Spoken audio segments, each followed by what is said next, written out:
Chapter 1801. Ginger? G said, "There must be more good words outside. I sneezed so much. Ah, yawn. They must be saying bad things about me."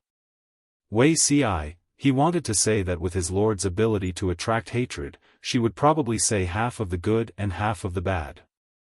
Didn't she have any idea what was going on? Countless gentry families that had been suppressed by her secretly cursed her bad luck. However, her marketing skills were outstanding.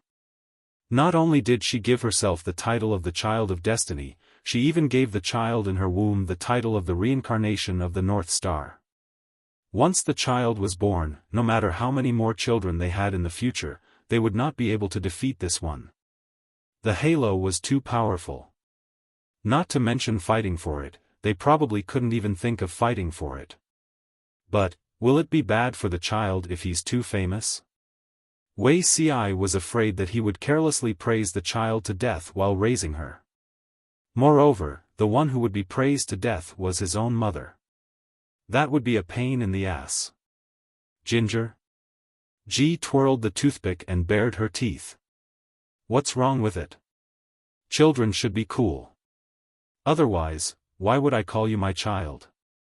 Wei Ci, if the child were to die from excessive praise, the mother would be the main culprit. After all, everything is unpredictable, just like Wei Zong in his previous life. Wei Ci did not want this child. To be precise, he did not expect to have this child. It would be fine if it was a girl, but if it was a boy, not only would it shake Her Highness Jiang Yan's legitimate status, but it would also threaten His Majesty's life. The situation in the court could not tolerate such a legitimate son. When he found out that this child was specially born by Her Majesty to continue the Wei family's lineage, Wei Ci's emotions were so complicated that he could not be sorted out. Of course, the child could not be ruled out as Her Majesty's entrapment, but half of it was planned for Wei Ci. With this thought in mind, Wei Ci felt that it was a great gift from the heavens and did not dare to ask for anything else. He wanted to raise Wei Zong well. Other than status and honor, Wei Ci had done everything he could. She hoped that he would spend the rest of his life as a famous scholar, doing what he wanted to do and traveling around the world. They didn't have to endure the pain of separation in a chaotic world, and they didn't have to endure the predicament of hunger and cold. Life was like floating clouds, free and unrestrained. Now that he thought about it, Wei Ci had been too subjective and had forgotten that Wei Zong was not him. What he gave the child might not be what the child wanted. Now, my lord, in this life, I only want this one. The second one was destined to be the threat of boss. Incense offerings and whatnot could go to hell. In his previous life, Wei Ci did not cling to the family line. Otherwise, he would not have been targeted by Her Majesty when he was still single at the age of 30, right? With such a damned fate that cursed his entire family, he would have long laid flat and let fate trample all over him. If another Wei Zong appeared, they would still end up with the same outcome. Ginger? After Ji Yunshu finished picking her teeth, she told him some bad news. This is a twin. You can't just have one. Wei Ci was speechless. Ginger? Ji said, "Didn't I say that the dragon and phoenix in my dreams entered my arms? No matter if the dragon and phoenix were male or female, there would definitely be two." Wei Ci said with difficulty, "Dragon and phoenix entering one's bosom. Isn't that just nonsense, my lord? There was no such dream." Ginger? Ji Yunshu nodded. The dream is nonsense, but the essence is real. Wei Ci was confused again. Since ancient times, there has never been a twin who inherited the throne. They looked exactly the same. What a good basic condition for usurping the throne. If they encountered a damned emperor or prince who swapped identities, wouldn't the imperial court and imperial harem be in a mess? If one was a dragon and one was a phoenix, it would be a good omen. What if the two children were of the same gender? There were similar records in the past. When an imperial concubine gave birth to twin dragons, one would drown. Otherwise, both would lose the right to inherit the throne. Ginger? Ji said indifferently, then let's set an example with these two children. The old chief had to take a fancy to a small farm or something. It was a dream to expect a woman who ran around the world to stay in a strange and backward ancient world for the rest of her life. It was impossible to fight for the throne. Ji Yunshu was afraid that the old chief would tie her daughter up and tie her to the dragon throne to threaten her. Smiley face angle, ever since she deduced that the old chief might come, Ginger. Ji Yunshu secretly made a plan. 1, 2, 3, 4, 5. It was rare to be able to exploit this fellow.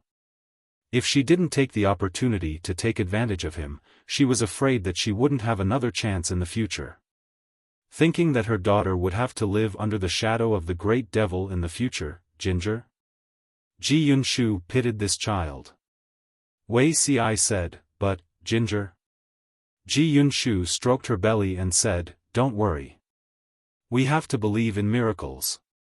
Wei Ci, not at all smiley face angle, be Ginger.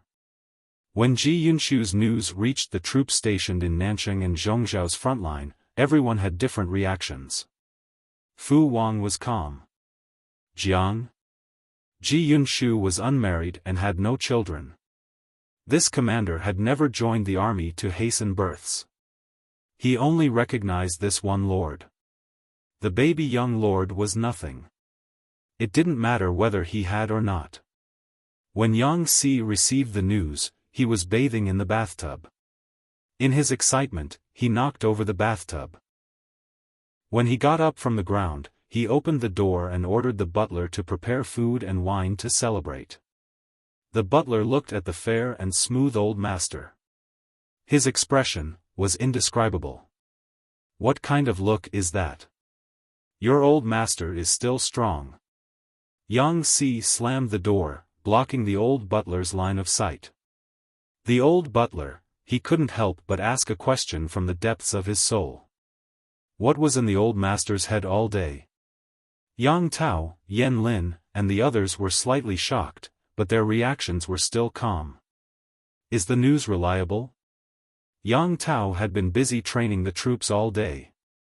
He was so tired that he was sweating all over. He didn't even bother to take off his armor. The smell was so strong that only his wife and good friend Yen Lin didn't mind. He sat cross-legged and massaged his sore feet. Yen Lin said, reliable. The news was sent by Qian Su, who had escorted his wife and children to Wanzhou. How could it not be reliable? Yang Tao accidentally popped his blister. The pain made him grimace, but he felt good afterward. Isn't that a good thing? With a young lord, the people will feel at ease. Otherwise, her position will be shaken sooner or later.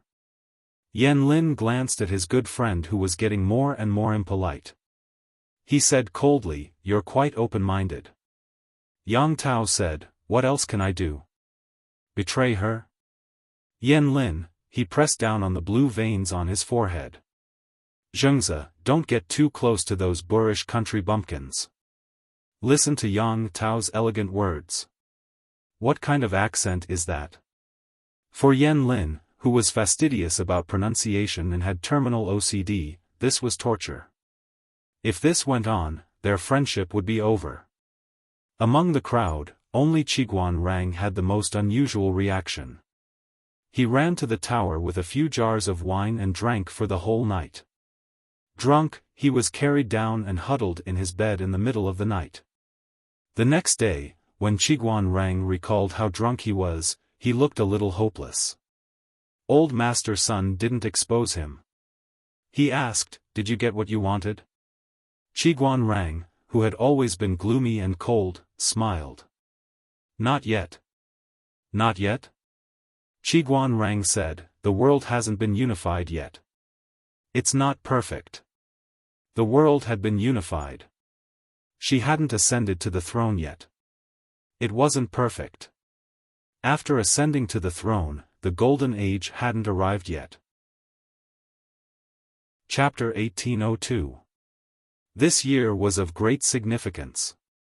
It was destined to be recorded in the annals of history and leave a strong mark in the long river of history.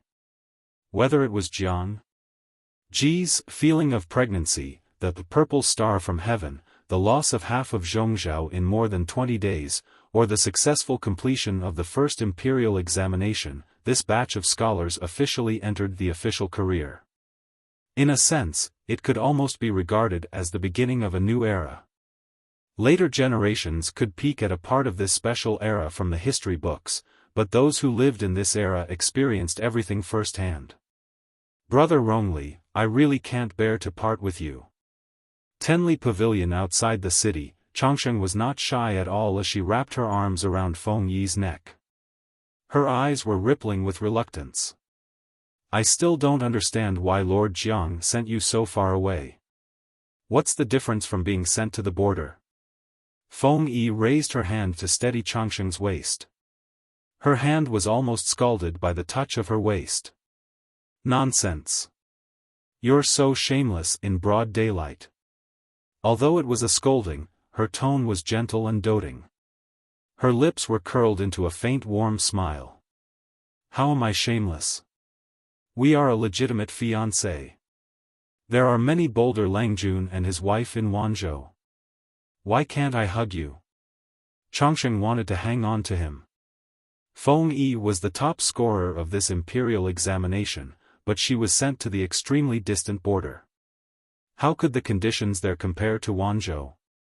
In other times, this would be the place where the demoted officials would be sent to.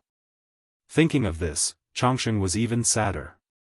She didn't know how Feng Yi would be tempered by the border environment after her 4-year term. Feng Yi smiled. Lord Jiang naturally has her considerations for making such arrangements. Now that the world is settled, the people on this vast land are her people. Didn't she nurture the students of the Golden Scale Academy for so many years so that we can benefit the people of the world? There's no reason for Wanzhou to be prosperous while the people of other states and counties suffer. Lord Jiang sent us there to let the people of those places live a good life. Changsheng said, You speak a lot of great principles, but you don't know how many people are watching. Feng Yi smiled faintly as she recalled Jiang Fei. She recalled the scene of Jiang Ji summoning batch after batch of scholars. She spoke earnestly of her plans. The more outstanding the students, the more impoverished and suffering they would be sent to for a 4-year term. If they could endure the hardships and benefit the local people, it would not be difficult for them to be promoted in the future, and their official careers would also be smooth. If they didn't want to or had a reason to stay away, they could also find a job nearby, but the position would definitely not be high. After all, the positions in Wanzhou were basically saturated, and there weren't many high-ranking positions in the neighboring prosperous prefectures and counties. Even if there were good positions, it would not be given to newcomers like them who had just entered their official careers. This year's top scholar, Lu Zhou, took the initiative to choose a remote place. That place was next to Feng Yi, and it was even more barren. Don't you feel wronged? Perhaps it was because she was pregnant, but Lord Jiang was very patient that day. His words were also very gentle. Lu Zhou said, Mr. Jiang has spent a lot of money to cultivate me. You have spent more than 10 years of effort. A drop of water should be returned with a spring of water. If Lord Jiang needs it, this lowly official will go. Moreover, I have been taught by the headmaster of the academy for many years. I am always worried about the people and always look forward to doing my bit for them. Now that he was fortunate enough to help the people at the border, what grievances did he have? This lowly official entered officialdom to assist Lord Jiang and benefit the people. The people in prosperous places do not need an inexperienced newcomer like me to cause trouble, but the people at the border do. This involved a problem of pursuit. If entering officialdom was to pursue fame and fortune, it was naturally best to stay in a prosperous place, where they would suffer less and earn more. At the same time, because they were newcomers, there was little room for them to play, and they would be buried for no reason. If entering officialdom was to benefit the people and share the burden of the king, where would they go if they didn't go to be an official where they were needed? Lu Zhou didn't think Jiang Ji's arrangement was to send them away. Don't doubt it, she was such a brainless fan. Which girl from the female class didn't like Lord Jiang? After Lu Zhou said everything, the expressions of the other people in the same department were a little subtle. Some people were willing to be transferred to other places to shine, while others, after hesitating, wanted to stay closer because of their parents, health, and other reasons. Everyone had their own aspirations, and they couldn't be forced. Jiang Ji also knew how desolate and difficult those places were, so she assigned each of them with guards and a special channel to submit letters. Their letters would be delivered to Jiang as soon as possible.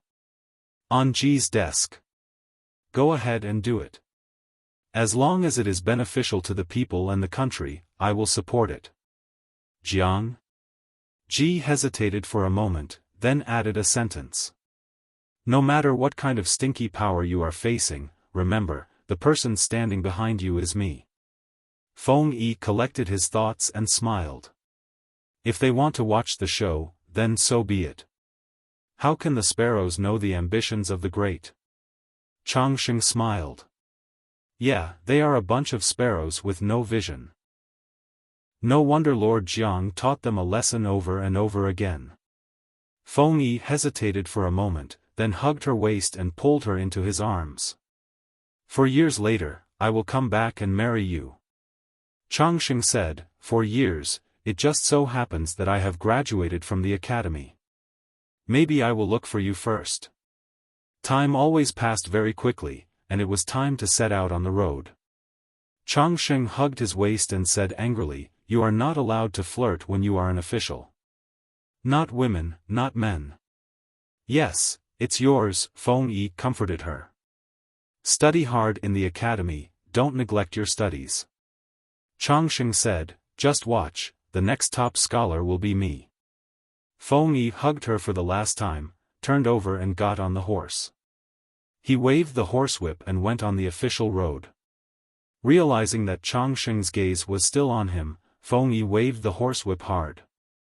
The breeze blew his sleeves, leaving the brightest color in the most beautiful age. Similar scenes were happening everywhere.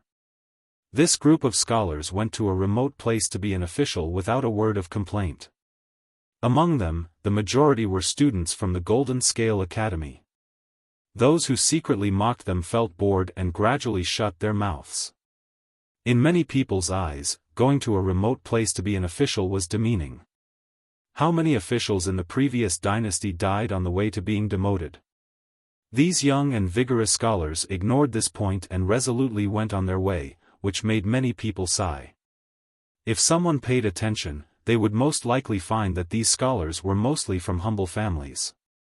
When these scholars return, the gentry will have a headache. Jiang?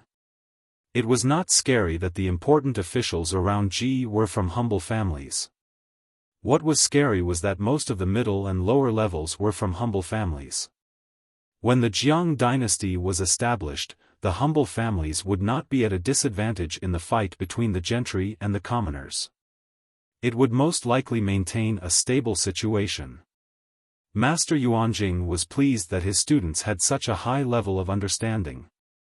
Of course, this did not exclude Jiang. Ji's words, the person standing behind you is me, were too passionate. It made these young people's blood boil. The great scholar Wan Xian had aged a lot these years, but his spirit, qi, and spirit were more vigorous than before. Chapter 1803. Grass snake gray line, thousands of miles long. It seemed like a bold move, but it actually contained deep meaning and concerns. When she founded the Golden Scale Pavilion and the Golden Scale Academy, she did it under the pressure of the aristocrats. Everyone thought that she only wanted to promote the poor. Although the aristocrats were angry, they did not realize the current situation. Who would have thought that one after another, in the end, everything would be linked to each other and everyone would be trapped? Of course, this method also required charisma. Jiang? Ji undoubtedly had this quality. If I can see these children bring a different kind of vitality to the world in my lifetime, I will have no regrets in this life. Yuanjing did not teach his students how to pursue fame and fortune. In the end, it was all about one word: people. Benefiting the people, not for their own selfish desires. It was just that it was too difficult to achieve this. People's selfish desires could not be controlled by external forces. What Master Yuanjing could do was to try his best to instill his own ideas in his students and set an example. He had taught for many years and never became an official. It was also because of his unique stubbornness and perseverance. Wan Xian laughed and said, "I still have a long life." These people were all strong. It would not be a problem to work hard for another 20 to 30 years. What, have no regrets in this life? There was only hope when one was alive. Wan Xian fled Zhongzhou in a sorry state. Now half of Zhongzhou was in Jiang. Ji's hands, he could go back in glory. As the midsummer arrived, Ji's popularity was pushed to another peak. Others racked their brains for her, but she lived a comfortable life as a pregnant woman. "TSK, the young master in my belly is more important than me." Wei Ci said, "Why do you say so, my lord?" "Of course, my lord is more important than the young master." Jiang? Ji said, "In the past, when I was lazy, you would dig 3 feet into the ground to find me. Now, you are fighting for work. The difference in treatment is so big." Everyone was fighting to work overtime. Ji's slight movement of the bamboo slips would attract countless worried gazes. If she had known that pregnant women would feel so good, she would have given birth to a few when she was free. Wei Ci said, "Pregnant women should not work hard. The meaning of the child in my lord's belly is different. They naturally value it more." Those in the know knew that the child was artificial. Those who did not know would think that it was a pregnancy. If the child was accidentally given by Jiang? Ji Lang was gone, wouldn't everyone be worried about the wrath of heaven? Ginger? Ji said, "I don't care. You are treating me differently." She was pregnant, not a cripple. If they didn't allow this or that, did they still have her as their lord in their eyes? Ginger? Ji's zodiac was that of a donkey. Instead of walking when led, he would retreat when beaten. The more Fengzhen and the others tried to stop her from working, the more she insisted on going. Not only did he have to do a lot of things, but he also had to work overtime. "I love work, work makes me happy." Everyone, he deeply suspected that the Lord was having a fake pregnancy. That's hard to say. Fengzhen looked at his lord, who was jumping up and down, and then thought about how other pregnant women behaved like porcelain dolls when they were pregnant. He suddenly felt a headache coming on. She was really pregnant. She was worried that her lord would lose the child. What about a fake pregnancy? Not only would he be upset, but the others would also be so angry that they would find noodles to hang themselves. As time passed, Fengzhen became more and more worried, and the more worried he became, the balder he became. Where did his lord's pregnant belly go? Where did my lord hide her pregnant belly? She was 4 to 5 months pregnant, so she should at least have some small hills, right? Where's the lord? Pig trotters. Complaining was one thing, but Fengzhen wouldn't voice his worries, lest they waver. Because of Jiang? The artificial halo that Ji created for the child was too big. Everyone's eyes were focused on her belly. If there were rumors that the pregnancy was fake, when she gave birth to the child in the future, there would be people among the people who would say that the child wasn't her biological child, but that she had adopted it to cover up her lie. Fengzhen's worries were obviously unnecessary. With Wei Ci sparing no effort to promote the child as a God-sent child and different from ordinary children, who would blindly compare? If the God-sent child was like an ordinary child, then they would feel that it was unreal. Fengzhen, Wei Ci was shameless. It was fine if it was others, but as the biological father, how could Wei Ci not know whether the child was conceived by instinct or artificially made? Jiang? Ji's unprecedented enthusiasm for work erupted. During this period, she also paid close attention to the work of the scholars who were sent abroad. After all, it was a remote and desolate place, a place far away from the emperor. It was hard to guarantee that there weren't any daring people who bullied them. Of course, she also had to pay attention to these scholars to prevent them from losing themselves in an unrestrained place. Fortunately, these young people didn't disappoint her. Their methods were slightly immature, but they were growing at a speed visible to the naked eye. Other than that, Ji was still most concerned about the situation in Zhongzhou. Taking down half of the country in just over 20 days was very impressive, but it didn't mean that such a strong momentum could be maintained forever. Qiguanrang and the others also realized the drawbacks and had been adopting a steady approach these days. They had to first stand firm and stabilize their foundation before moving forward. Qiguanrang was the type of person who would go wild when he could, but when he wasn't, he would fight steadily and defend himself like a hedgehog. The feudal lords of Zhongzhou couldn't do anything to him at all. Instead, Qiguanrang took advantage of them. Among them, the Nie family of Zhongzhou was also on its last legs. Among the few feudal lords that still existed in Zhongzhou, the overall strength of the Nie family could no longer be ranked. Speaking of which, it was quite a pity. Their original master, Nie Qing, had experienced several internal rebellions in the Nie family and disappeared during the last rebellion. Sun Wen and Qiguanrang were behind these rebellions. With the fall of the Nie family, the feudal lords of Zhongzhou completely lost their backbone. That was why Qiguanrang and the others had taken advantage of them. However, this wasn't enough. Old Master Sun Wen asked Qiguanrang, "What are you calculating?" Qiguanrang replied, "Calculating the hour." "Hour?" Craning his neck to take a look, Old Master Sun Wen's expression became more subtle. If he wasn't mistaken, Qiguanrang was calculating the hour of his lord's pregnancy and delivery. What are you trying to do?" Old Master Sun Wen was a little confused. Even though he was experienced and knowledgeable, he couldn't understand Qiguanrang's operation. Qiguanrang said, "Before the young lord is born, I want to take down the other half of Zhongzhou." Having only half of Zhongzhou was inauspicious. Taking down the other half before the child was born would make it a whole. This was a good sign. Sun Wen was speechless.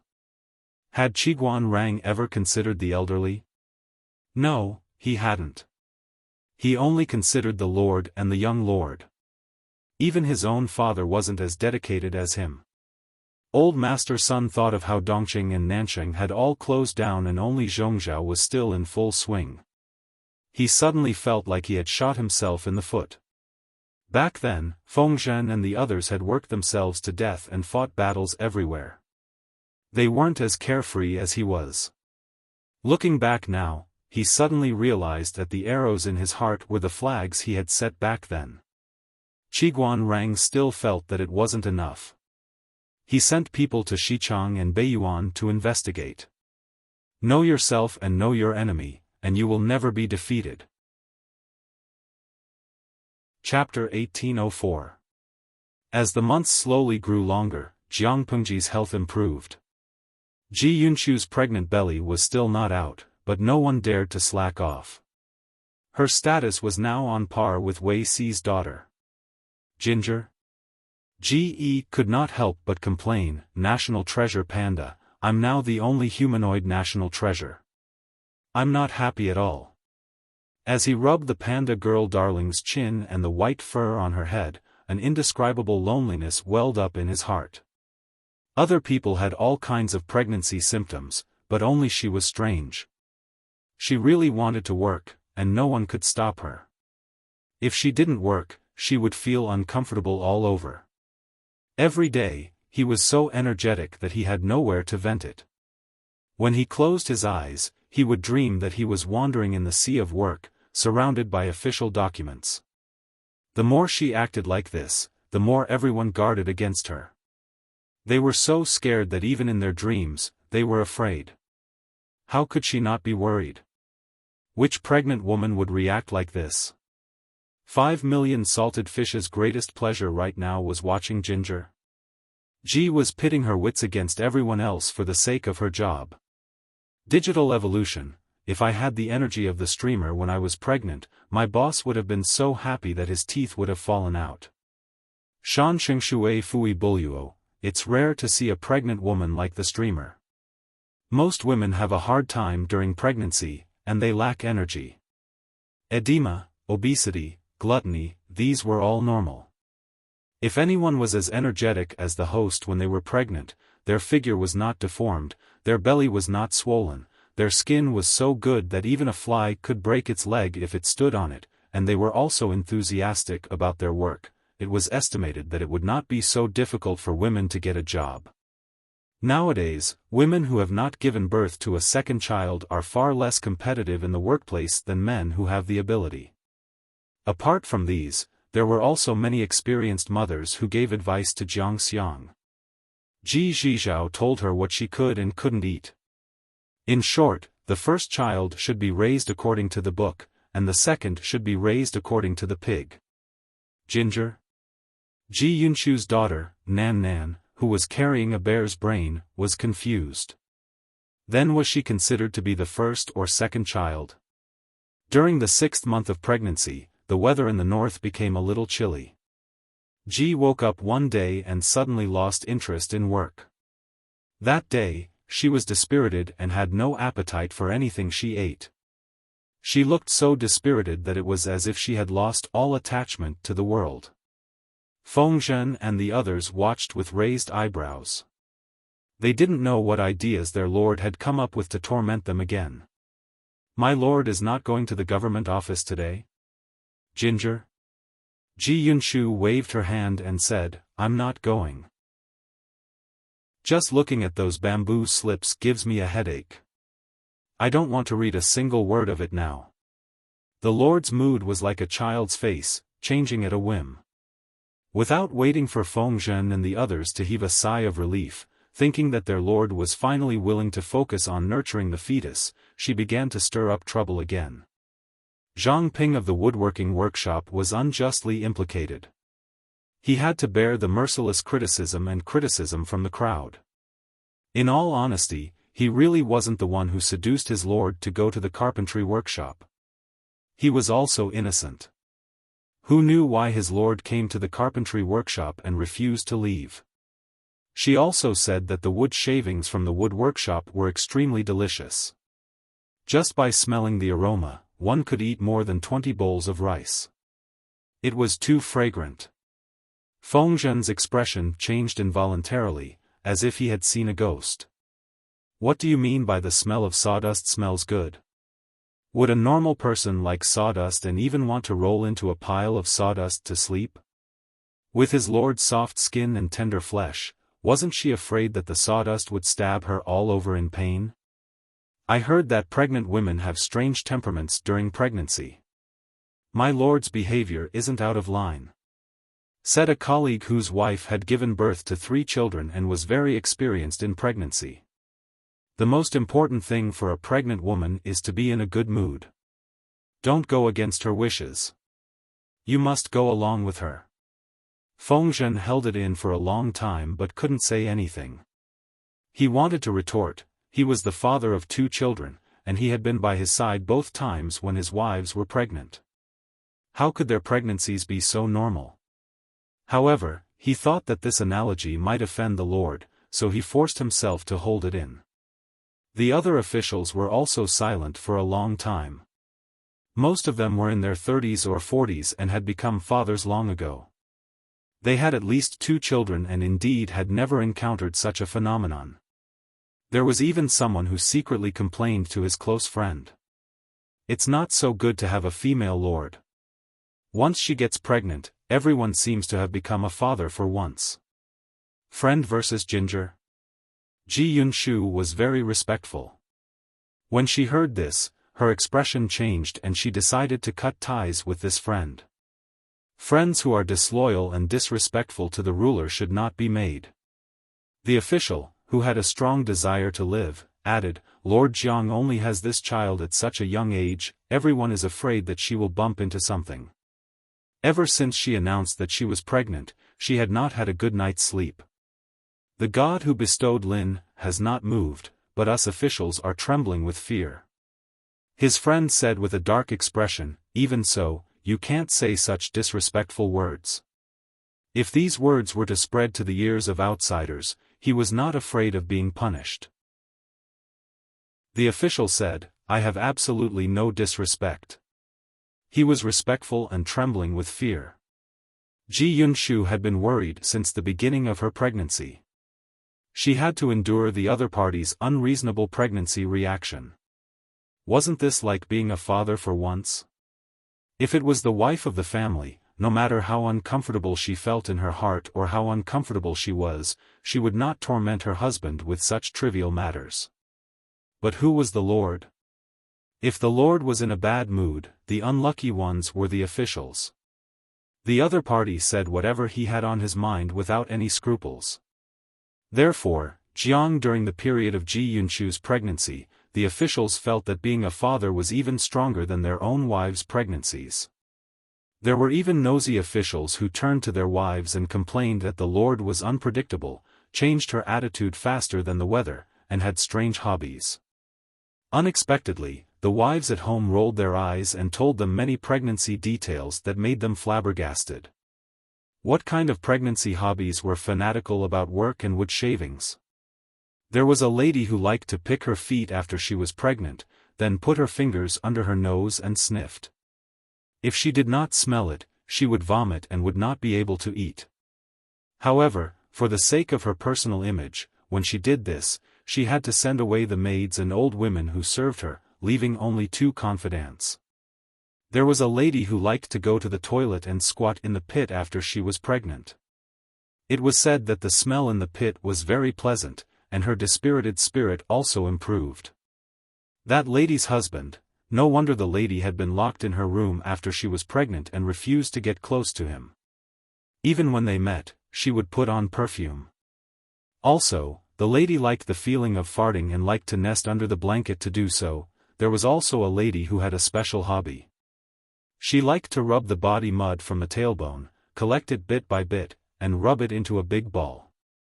Everyone, looking at their wives' breaths, elegant and graceful, and then thinking about how they looked when they did this, they just wanted to raise their hands to their foreheads. Was there any way to continue living like this? In comparison, it seemed that their lord was more like a normal pregnant woman. She only loved to work and liked carpentry. She did not take off her shoes and pick her feet to smell it, nor did she squat in the pit to smell feces. She did not love to fart, and she did not rub the mud around her son to collect it. Thinking about it this way, it seemed that having such a lord was quite a blessing. Chapter 1805. Zhang Ping and the rest had experimented and explored repeatedly. With Ji's help, they had already made natural rubber that could be used to make solid tires. It was just that this kind of tire was heavier. Ji had only completed half of the bicycle design previously, and was still figuring out the other half. Jiang? Why did Ji suddenly think of the carpentry workshop? Because she suddenly remembered that she had not taken Wei Ci for a ride. A bicycle was needed for a ride, and Zhang Ping and the rest were inefficient, so they had not sent the finished product to her. As the saying went, do it yourself, and you will have everything you need. Ji came to the carpentry workshop to inspect the progress, and was immersed in it, unable to get out. Thanks to this period of contact, Ji found that the development of the carpentry workshop had entered a certain abnormal state. Ji found that the development of the carpentry workshop had entered a certain abnormal state. They had accumulated enough experience, and their practical and creative abilities were not low, but the gap was very serious. Other than Zhang Ping and the other two and a few talented craftsmen, the others only knew how to copy, and had no idea why they were doing it, let alone improving it. When she asked Zhang Ping, he thought it was a problem of personal talent. The inheritance of the Mahists had always been difficult, and they had always chosen talented disciples. Those without talent who entered this branch of the Mahists would only be ordinary craftsmen with slightly better skills in the end. Jiang? Ji frowned and asked how the Mahists taught their disciples, and this question revealed the crux of the problem. Zhang Ping cautiously asked, "Lord, do you feel that something is wrong?" Everyone said that pregnant women were temperamental, and their Lord was in control of life and death. She could kill when she was angry. Jiang? Ji said, "I know what the problem is. Has Shiheng paid attention to the mathematics courses of the students of the Golden Scale Academy?" Zhang Ping said, "I've vaguely heard about it." Jiang? Ji communicated with Zhang Ping seriously, "I'll say something you don't like to hear. The Mahists' theory itself is not suitable for the complicated court, but this does not mean that the Mahists are less useful than the Confucians and the legalists. On the contrary, in the way of the people's livelihood, it has a role that the Confucians and the legalists cannot compare. Whether it is the Confucians, the legalists or the Mahists, descendants are the foundation of inheritance. Without descendants, no matter how amazing the knowledge is, there will be no one to inherit and pass it on. I don't think that the Mahists have high requirements for descendants. I feel that the Mahists have taken a detour on this path, or should I say, the wrong path. I've been observing the carpentry workshop for the past few days and found that many people know what to do according to the blueprints. Their craftsmanship is superb, but when the parts are slightly adjusted, they will mess up. There were many similarities between the manufacturing methods of many things. If he could summarize these similarities, wouldn't he be able to avoid many detours? Can you simplify everything? After listening, Zhang Ping pondered for a long time.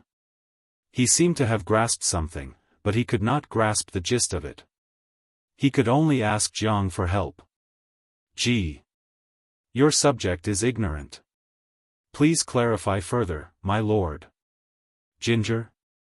Ji said, "For example, in the computational classic of Zhou, Shanggao said, fold the rules, hook the 3, cultivate the 4, and the 5. The 9 chapters of arithmetic says, multiply the Pythagorean, and divide it, that is the chord. Between them, other than this example, are there other constant and unchanging rules? I feel that if we can decipher these, or rather, summarize them, the future generations will be able to avoid many detours. Now, the most important thing for the carpentry workshop is not to invent many siege weapons or defense weapons. The world is about to be settled. Their role will also change from attacking the enemy to deterring those thieves in the surrounding countries, so that foreign enemies will not dare to invade the people. However, this does not mean that the carpentry workshop has lost its purpose. It can only turn to research things that are beneficial to the people. I hope that it can continue to develop and go further. I even want to add this knowledge to the textbooks of the Golden Scale Academy so that they can learn it. Experience can only be understood and not explained, but knowledge is different. It is better to memorize than to know nothing." After listening, Zhang Ping was silent for a long time. Occasionally, confusion flashed across his eyes. As for the research on the laws, Ginger? Ji originally wanted Zhang Ping and the others to let nature take its course, but she did not expect them to reach a dead end. So, she naturally had to help them. Ginger? Ji could only say so much. How much Zhang Ping and the others could comprehend would depend on their own luck. After that, Zhang Ping and Ginger continued to make her bicycle.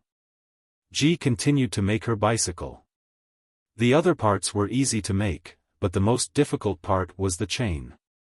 She didn't know what an old-fashioned bicycle looked like, so she listened to the idle spectators and drew a lot of circles. This was also the main reason why Zhang Ping had not finished the bicycle for several months. What was he supposed to do with those messy circles? I wonder if it's Ginger. Ji's resentment was too deep. When she was 8 months old, she found out that the European king of 1,000 years was actually a technical worker at a closed bicycle factory. Coincidentally, the identity of the transmigrator was from the carpentry workshop. When he transmigrated, he was in Jiangxiang. In front of Ji. They looked at each other in dismay. The atmosphere was as silent as honey. I want a bicycle. When a streamer that they had been following for more than 10 years made a request to you, which salted fish could refuse? Not to mention that this salted fish had been unemployed for more than 2 months. Just as he was worrying about how he was going to make a living, he became the lucky king who was chosen. If he did it well, he would immediately become an internet celebrity. Create, create, create. The European king nodded vigorously. He was not a man if he did not build a bicycle. However, the lucky king looked at Jiang. Ji Yunshu's stomach started to tremble. She felt that she couldn't put her hand anywhere. Before the 7th month of pregnancy, Jiang Guoxiang was pregnant. Ji Yunshu's stomach had always been excessively flat. It was even slimmer than an A4 waist and had beautiful abs. 7 months later, her stomach was like a balloon that slowly swelled up. It was a different shape every day. Now that it had been more than 8 months, she finally felt like a pregnant woman about to give birth. The crux of the matter was that they were twins. It was very difficult to carry them to full term. Typically, they would give birth after just 9 months. The lucky king was a little hesitant. If he helped the tyrant build the bicycle, would this big shot ride it with a big belly? In the end, his strong desire to live won over his worry. With his participation, the bicycle went through a series of changes and finally made its grand debut half a month later. Zhang Ping looked at what was said to be a bicycle and was at a loss as to how to use it. It was used as a cart, and it was not stable. After all, it had 2 wheels and not 3 wheels. If he didn't support it, it would fall to the ground. Jiang? Ji Yunshu was excited. I'll teach you how to drive this thing. Salted fish? Zhang Ping. The helping tyrant lucky king, the nightmare had come true. Tudu Feichio, if I remember correctly, the streamer doesn't know how to ride a bicycle. Jiang? In Ji Yunshu's era, technology was too advanced. How could there be bicycles? Everyone's shared transportation was a maglev car, all right? Jiang? It was true that Ji didn't know how to ride a bicycle, but she had long legs. Even if she didn't know how to ride, she wouldn't fall. Her sense of balance could be slowly found. As one of the best fighters in the Federation, how could she not even be able to handle a bicycle? But, just as she held the handle, her stomach began to ache. The feeling grew stronger and stronger. Jiang? Ji, could this be the old chief's desire to live? Zhang Ping asked carefully, Lord, what's wrong? Jiang? Ji held her stomach with one hand and looked calm. However, what she said made Zhang Ping unable to calm down. Chapter 1806. Go to the delivery room? Why? Zhang Ping was puzzled at first, but he soon froze on the spot. His eyes glanced down stiffly and landed on Jiang Pengji's belly. My lord, are you going to start? Zhang Ping stammered. Only his brain could still move. The rest of his limbs had stopped working. He had forgotten how to use them. Jiang Pengji stroked her belly that seemed to be falling. She frowned and thought for a while. She said uncertainly, should be? What do you mean should be? Zhang Ping was stunned. How could he respond to what his lord had said? Jiang Pengji frowned and said confidently, it's my first time giving birth too. How do I know if this feeling has started? Haven't you been a father for a while? Why don't you have this common sense? Why are you asking me? Hold the bicycle first. I'll take a breather. Zhang Ping took the bicycle in a daze. He had indeed been a father before, but the child did not crawl out of his belly. He knew what was going on, but he had not experienced it firsthand. Fortunately, Zhang Ping was still reliable. After a second, he immediately pushed the bicycle to the maid beside him and hurriedly called for help. I say, slow down. The child has not been born yet. If you push me too fast, it might fall out halfway. Jiang Pengji did not forget to say some flirtatious words at this time. Her ability to endure pain was unimaginable by ordinary people, so she felt fine at the moment. The others were anxious. Zhang Ping wanted to carry her to the delivery room and hand her over to the midwife. In the end, Zhang Ping did not have the strength to fly. He did not dare to touch Jiang Pengji. He could only bear with his anger and stare at her. She was pregnant with twins. The doctor said that twins were usually born at the end of August or the beginning of September. It was rare for them to survive to full term. In other words, Jiang Pengji, who was in her early 9th month of pregnancy, could give birth at any time. Everything that needed to be prepared was ready at any time. Jiang Pengji's range of activities was also limited to not far from the delivery room. It was very convenient to go there. Zhang Ping looked at his lord, who was said to be giving birth, walking steadily to the delivery room with cold sweat.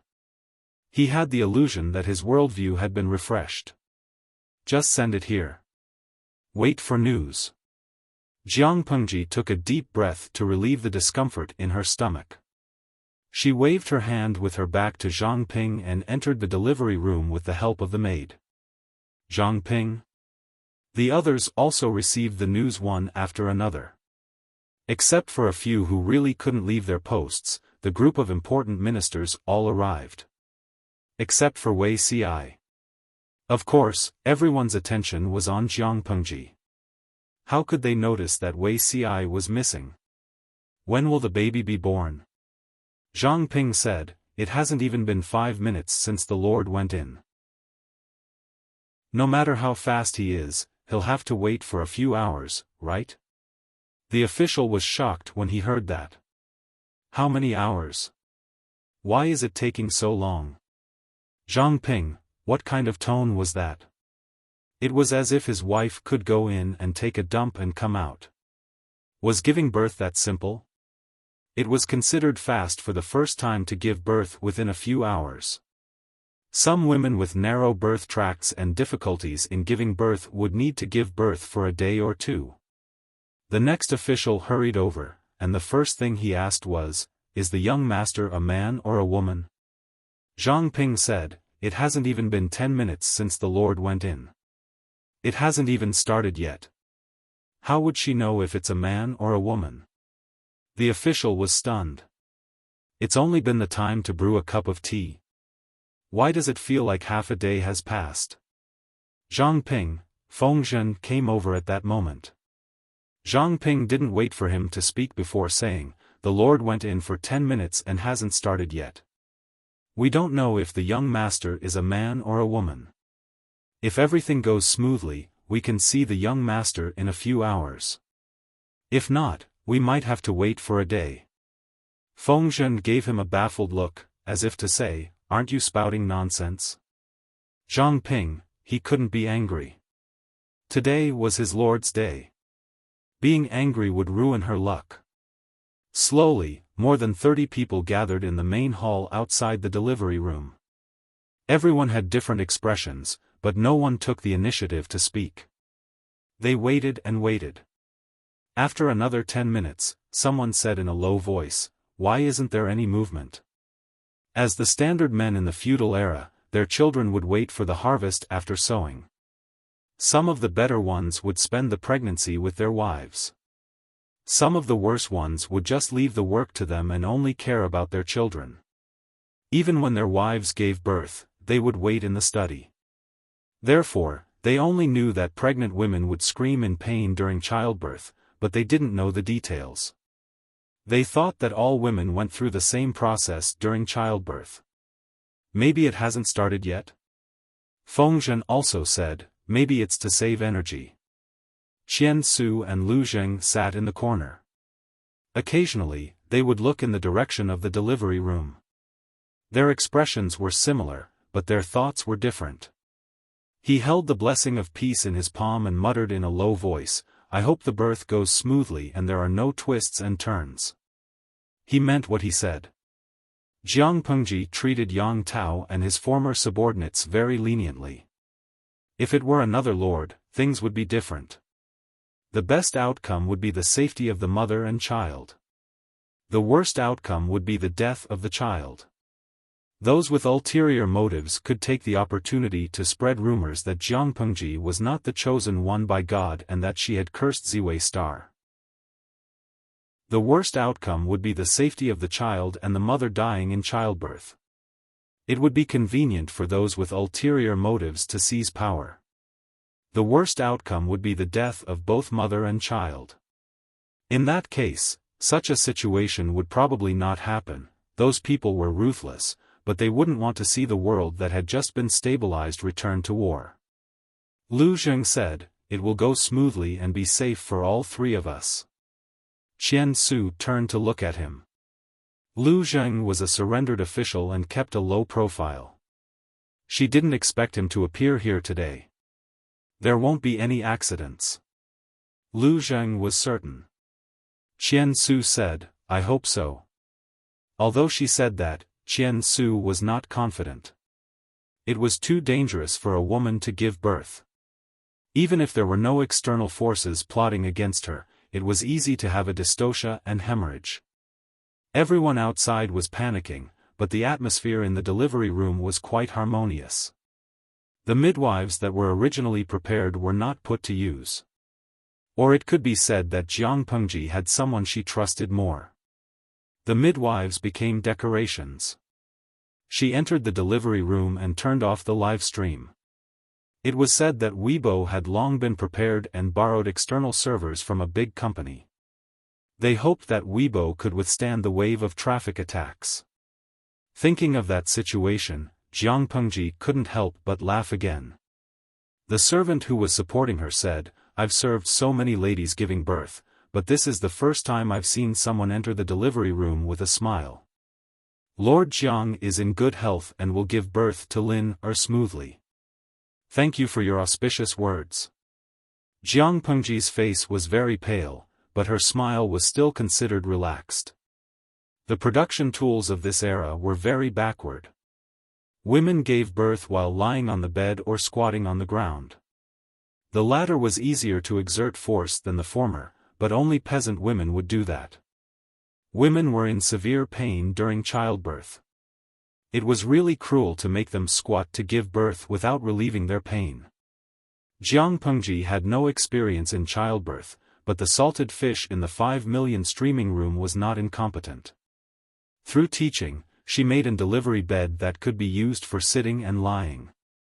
The design of the delivery bed was convenient to exert force, but the people of this era felt ashamed when they saw it. They didn't understand its use.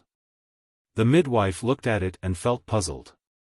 Jiang Pengji said, go to the side and wait. The midwife? Genius remembered the website address in a second. Mobile version. Chapter 1807.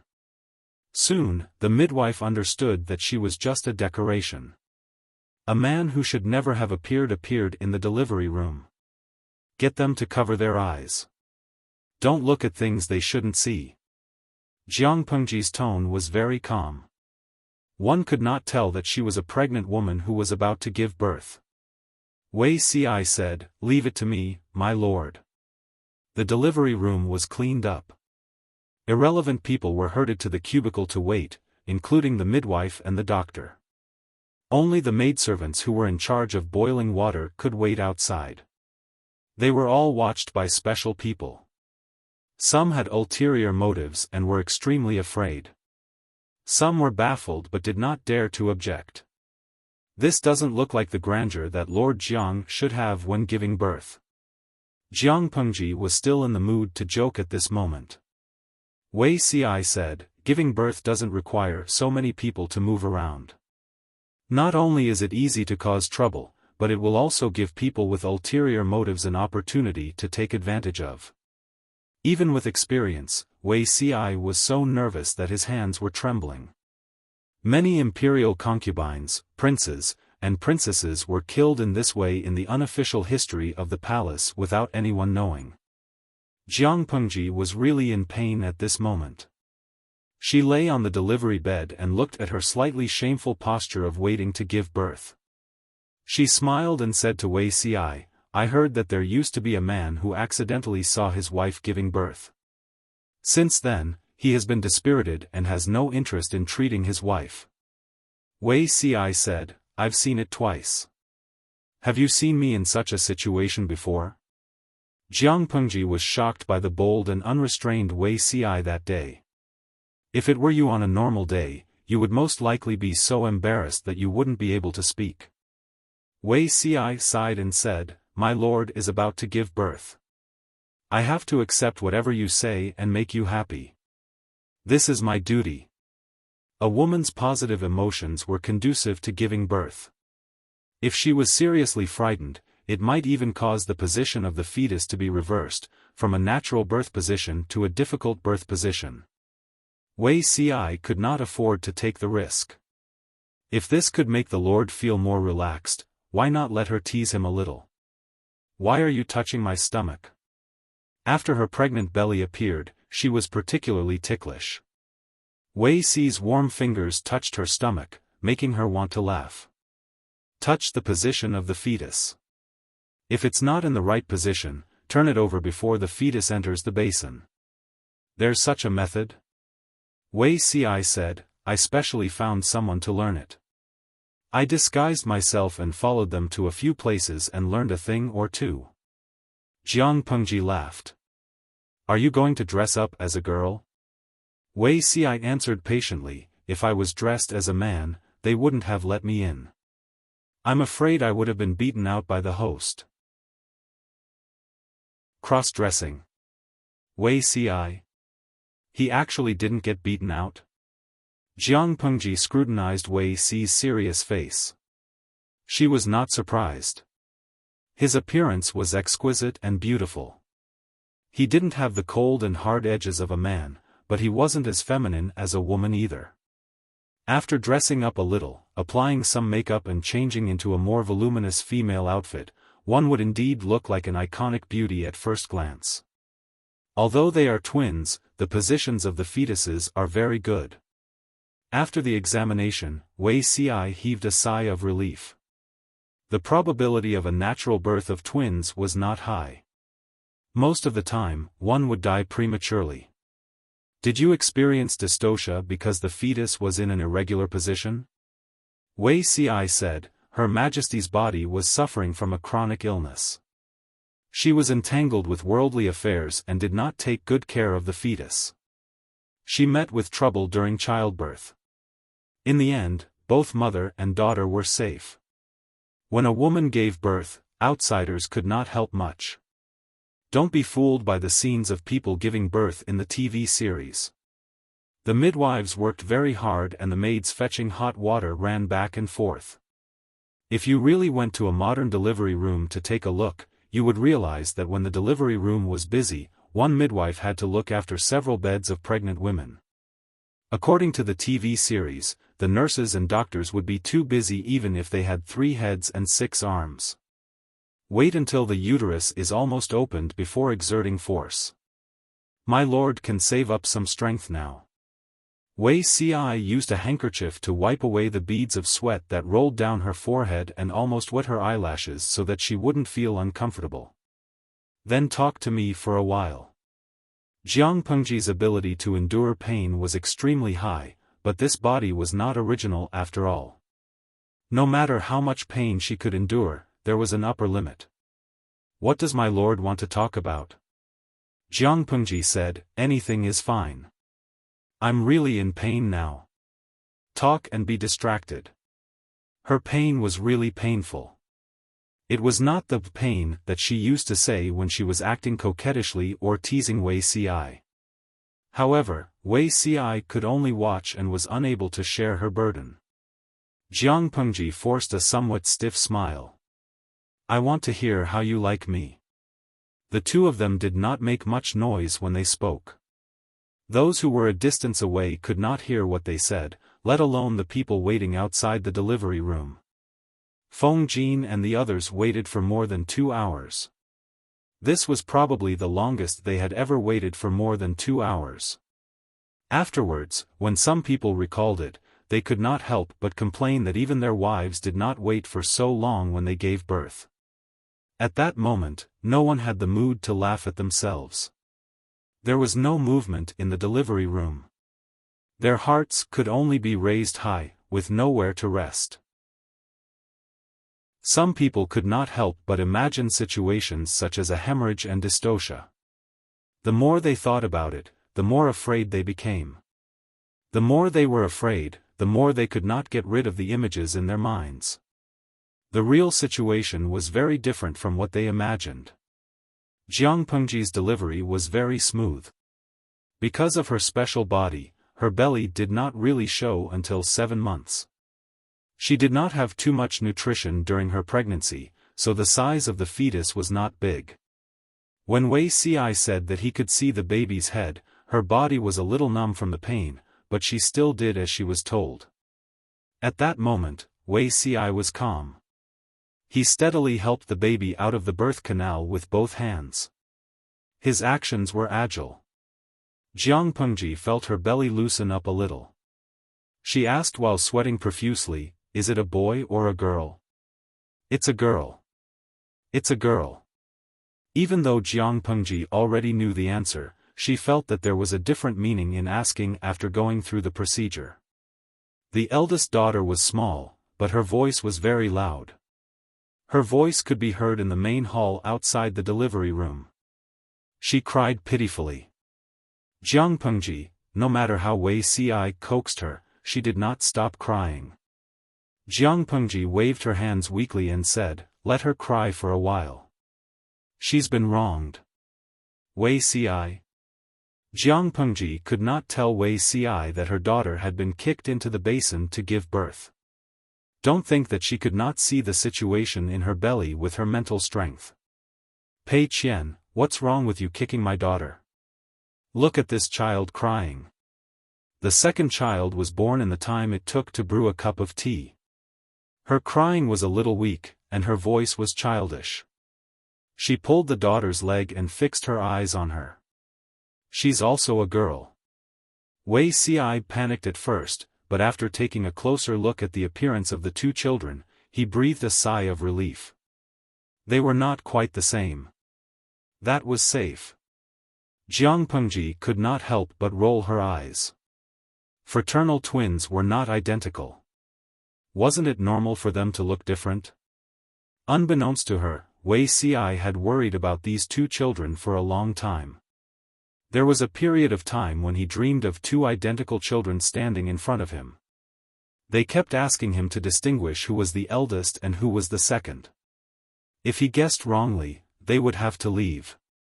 "Have you named them?" Wei Ci said, "There are a few."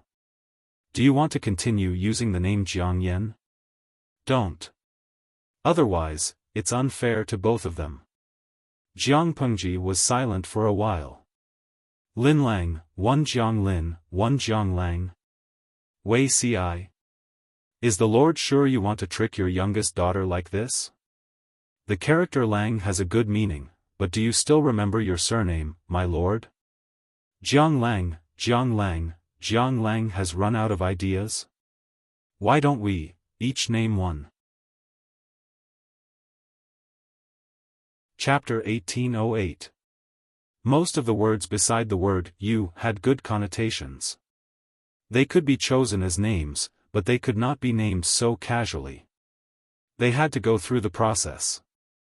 Jiang Pengji asked, "Must it be you?" Wei Ci did not know why it had to be you.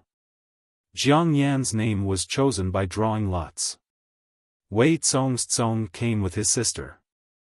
The third and fourth children should follow this naming custom.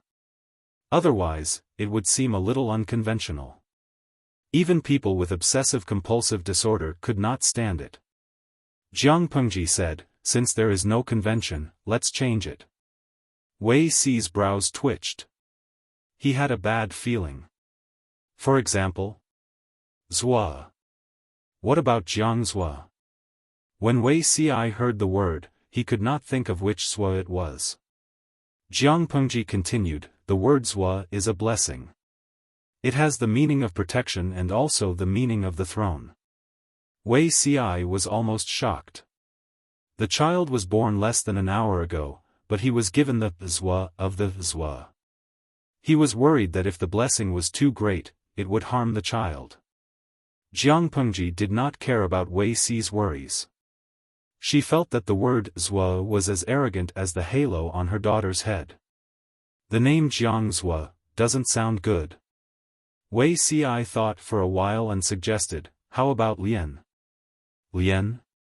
Wei Si said, "Lian is a vessel used to hold food during sacrifices in ancient times. It also has the intention of inheriting the ancestral weapon.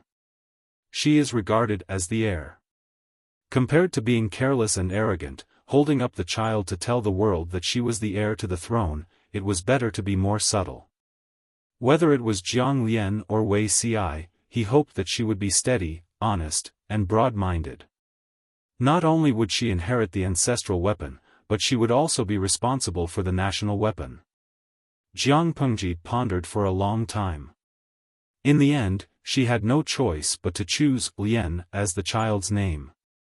Although she also had the intention of treating her as the heir, she expressed it in a more tactful way. It was somewhat vague. The third child's name was decided. As for the fourth child's name, to be honest, Jiang Pengji did not want to waste her brain cells. In the end, she simply used a shortcut. Call her Jiang Yan. When Wei Si heard the name, he was stunned. Didn't the Lord say that you don't need Yan? The beauty on the jade wall is called Yan. What I'm talking about is the stone is like jade. When Wei Si heard this, he frowned. He did not know if it was an illusion, but he felt that his lord did not like younger daughters. A stone that resembled jade was, in the end, a stone and not a beautiful jade. It only had the appearance, but no substance. Wei Si was not satisfied, and he clearly expressed his dissatisfaction. Jiang Pengji did not know how to explain to Wei Si that he only had 3 children in his 2 lives and that his youngest daughter was an impostor. She looked down at the baby girl in her arms. The little girl's eyes were closed, and her breathing was steady and slow. She was extremely obedient. That's Jiang Yan, the Yan who is known as Yan because of her beauty. Jiang Pengji looked like she was going to argue with him. Wei Si thought about it and nodded in agreement. To him, his eldest daughter was also Jiang Yan, and his youngest daughter was also Jiang Yan. Having the same name did not mean that they were the same person. Wei Si would not mix them up. But he couldn't let his youngest daughter carry the name Bai, especially with his eldest daughter, Lian, as a foil. Who knew what those despicable people would say? 2 twin children, one in front of the other in the time it took to drink a cup of tea, but their futures were as different as heaven and earth. Not only their futures, but even their names made it clear that the 2 were different. It really hurt his youngest daughter's heart. Wei Si did not want his youngest daughter to get hurt, nor did he want the relationship between his lord and the little prince to drift apart because of this. Little did he know, relationship between mother and daughter? It was impossible. It was impossible in this lifetime. Jiang Pengji was worried that when he grew up, he would beat her until he called her daddy. Therefore, she wanted to take advantage of him smiley face angle, when his wings hardened. Jiang Pengji's health was very good. Even though she had gone through a labor, she could now pack up and carry the child out. Since the child's first cry, everyone had been waiting anxiously for the young lord to come out. In the end, after waiting and waiting, there was still no movement from the delivery room. It couldn't be. Could something have happened to the Lord? Fengzhen and the others' hearts suddenly jumped to their throats. They wanted to send someone to inquire, but it was impossible. Finally, they saw their Lord, who looked tired but still in good spirits, come out with 2 children in each of her arms. Everyone? In their impression, women were so weak after giving birth that they couldn't move, but their Lord could still carry 2 children out at the same time. What a godly person. Despite their complaints, everyone still bowed down and congratulated her in unison. Congratulations, my lord, on the birth of Lin Er. Jiang Pengji said, the eldest daughter is Jiang Lian, and the second daughter is Jiang Yan. Twins? Hearing that the 2 children were of the same gender, a few observant officials frowned. Children who looked the same were not suitable to be the heir, unless one was gone or they had another child. Jiang Pengji did not have time to care about what they were thinking. She let the children's wet nurses carry them and sat on the mats on each side, accepting everyone's greetings. Not far away, the people in the front row could clearly see the children's faces. Upon closer inspection, they did not look alike. Seeing this, they breathed a sigh of relief. At this moment, no one asked for a snub and suggested that Jiang Pengji give birth to a boy to inherit the throne. Why? The halo on Princess Lian's head was too dazzling. She was Ziwei, a gift from the heavens. Who could defeat the incarnation of Ziwei the Great who came to the world? Of course, there were also people who hoped that the male heir would inherit the throne, but they did not dare to say it out loud for fear of incurring the wrath of the heavens. For now, they would take things one step at a time. If Princess Lian and Princess Yan were not qualified enough to inherit the throne, they would persuade the Lord to give birth to another child in the future. They could not hand over the throne to a mediocre heir, and the heir was a woman. The storm passed like this for the time being. Jiang Pengji also began to be pressured into confinement. Confinement isn't scientific at all. My body is very healthy. Do you believe that I can overturn 10 Fu Wangs? She had to lie in bed for a month without washing her hair or bathing. She could only wipe herself with hot water. It was unbearable. Wei Ci advised her to bear with it so that she would not suffer from confinement sickness. If she was really bored, she could play with the children.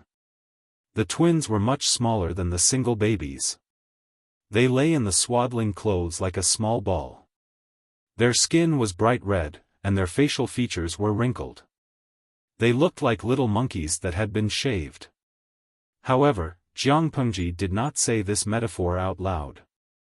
Otherwise, Wei Ci would nag at her about how inauspicious it was. They're so ugly. What's so fun about them? How are they going to meet people in the future? Jiang Pengji did not hide her disdain. Oh, it was only limited to the younger daughter. The older daughter was definitely cute. The servant with a clean identity said, "Don't worry, Lord Jiang.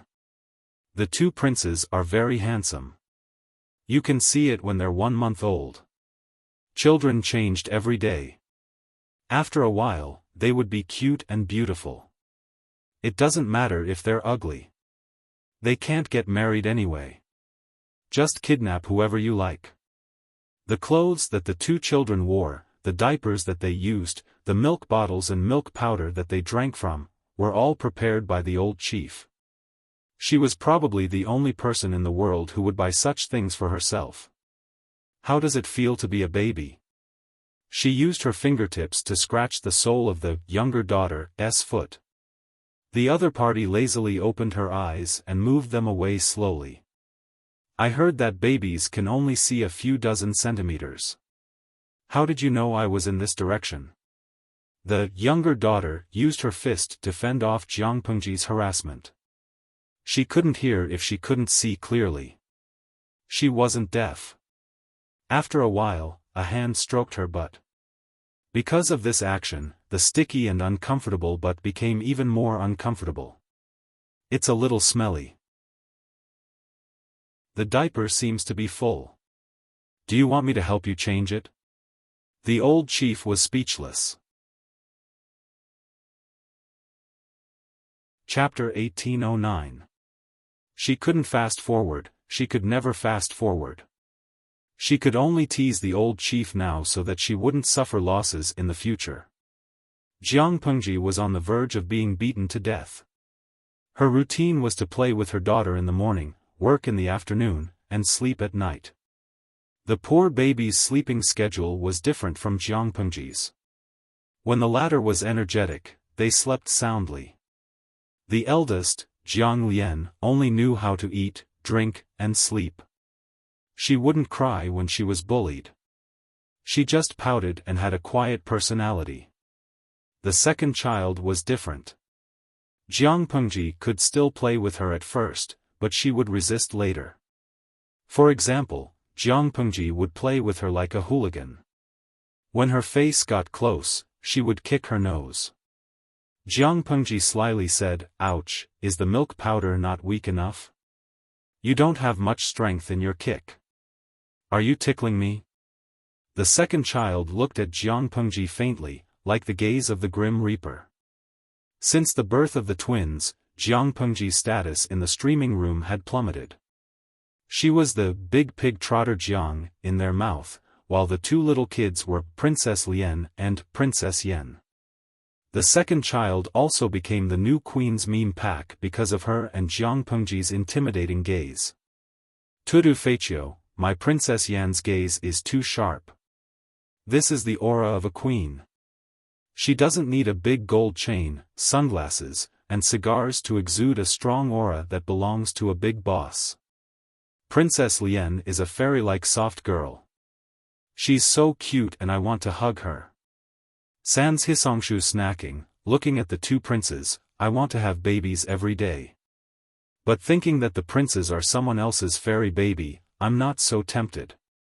If I want to have such a high-quality baby, I have to find a male god of the same quality as Beauty Ci. Liangping Puzi snacking, the person above is also narcissistic. Do you think you can compete with Big Pig Trotter Jiang? To have a cute and smart baby like the princes, you must first be comparable to Big Pig Trotter Jiang. The man must be a male god of the same level as Wei Ci. Lanya Moshu Kaiwe, speaking of this, a few days ago, I saw a birthing video. It shamelessly violated the prince's portrait rights and used them as the video material. I was so angry that I made a report and continued to make a report. Wanshan Ji, I'm already imagining the gentle and soft Princess Lian and the big boss Princess Yen in a decade or so. How powerful. Looking at the bullet screen, Jiang Pengji could not help but be speechless and choke as the salted fish unanimously categorized their boss, Jiang Lian, as a soft girl. Did they misunderstand the education of old Jiang's family? Soft girl? Impossible. No matter how soft she looked on the outside, she was still black and white on the inside. How could she be a soft girl? Moreover, with the old chief as a younger sister, Jiang Pengji was worried that her eldest daughter would be too domineering in the future. As it turned out, Jiang Pengji's worries were not unfounded. The two children were twins. In the eyes of outsiders, their bodies were not as strong as single babies. Therefore, the third bath was not a big event. It was just a small gesture. After a month of growth, the two children had become as cute and delightful as white jade. Of course, the full moon banquet had to be grand. At the same time, this was also the first time the two children officially met the world. Feng Zhen and the others looked at the different but equally cute and healthy princes. Their hearts melted. Someone said that when Princess Lian was born, her cries were as loud as thunder. He knew she was extraordinary when he heard it. Now that he saw her, she was indeed full of nobility. Jiang Lian was the eldest daughter. She also had a meaningful name like Lian. Everyone knew Jiang Pengji's attitude. In comparison, the second daughter, Jiang Yen, received much less attention. She did not like to hear such things. One after another, they flattered her incessantly. It was only because the eldest was not sensible. If she knew, she would be half dead from all the flattery. Unruly people, who touched my milk bottle? The old chief's eyes suddenly became sharp. He held the milk bottle with one hand and held it with both hands. His gaze was like a knife. Fengzhen retracted his hand in embarrassment. He was just curious about the transparent bottle and what was inside. The bottle was filled with a milky white liquid. It did not smell fishy like a wet nurse's. Instead, it was sweet and had a nice smell. Seeing Princess Yan's small mouth nibble on the bottle, Fengzhen could not restrain his curiosity. He wanted to know what milk it was, so he stretched out his sinful claws. He looked around and saw that no one was paying attention. He quickly pulled out the old chief's milk bottle, squeezed some into his wine cup, and returned the bottle to its owner. Fengzhen thought he had done it without anyone noticing. He did not know that the owner of the milk bottle's eyes had become extremely dangerous. Fengzhen tasted it and said, "It's not as sweet as I imagined, but it is indeed very fragrant." The old chief was speechless. A bastard who stole a baby's food for a month. Jiang Pengji only had this many people under her command? As he thought about it, the old chief's drinking speed increased. Who knew how long this one-month banquet would take? If Fengzhen stole her milk again, wouldn't Jiang Pengji laugh at her? Ridicule her for being a good-for-nothing who could not even protect her own food? She drank too enthusiastically and neglected the difference between a baby's body and an adult's. Not long after, she felt a familiar feeling of fullness in her stomach. She was full. She threw the milk bottle aside and reached out to Fengzhen for a hug. Unruly people, help me burp. Fengzhen was also a man who had 2 sons. He knew that babies needed to burp when they were full, so he did not refuse. Thank you for your love, Your Highness. When the old chief patted his face, Fengzhen thought that the child was trying to get close to him. The old chief was speechless. No, I just want to hit you, you shameless old man, who stole my food. The old chief was deeply aware of how inconvenient a baby's body was. It didn't take long for him to feel sleepy. Perhaps it was because they were twins, the 2 children did everything in sync. One was sleepy, and the other was almost as sleepy. However, the old chief still did not fall asleep, because she was awakened by a commotion. It happened a few minutes ago. Although the main characters of the one-month banquet were the 2 young princes, the people eating, drinking, and laughing were the adults. The young prince was sleepy and wanted to go to sleep. As adults, they continued to drink and have fun, pushing the atmosphere of the banquet to the highest point. At that moment, a sudden rush of footsteps came from outside. A messenger with a black panda flag on his back ran out of the hall unimpeded. In the process, he even stumbled and fell. In order to ensure the speed of communication, the messenger who delivered important information would have a conspicuous flag on his back. The color of the flag was the same as the grade of the military report. The black color was an important urgent letter. Anyone who saw the symbol and tried to stop him would be killed without mercy. That was why the messenger was able to arrive outside the palace unimpeded. He did not wait for his breath to catch his breath. He took out an urgent letter with a black panda seal on it. Report, there is an urgent report from the front line. Please read it, my lord. Information? At this time? Everyone was worried after hearing this. An urgent report with a black seal was either good news or bad news. The former was good news, while the latter was a bad omen. They had not heard of any changes at the front line recently. Why would they choose a full moon day to send an urgent report 800 miles away? Could it be that someone was taking advantage of this day to secretly attack the Lord? Everyone had different thoughts. Only Jiang Pengji was calm. Good news and bad news. It was such a good day, yet he brought bad luck to her. She wanted to flip over the 18 generations of her ancestors' graves. Chapter 18:10. Bring it here. If it was a blessing, it wasn't a curse. If it was a curse, it couldn't be avoided.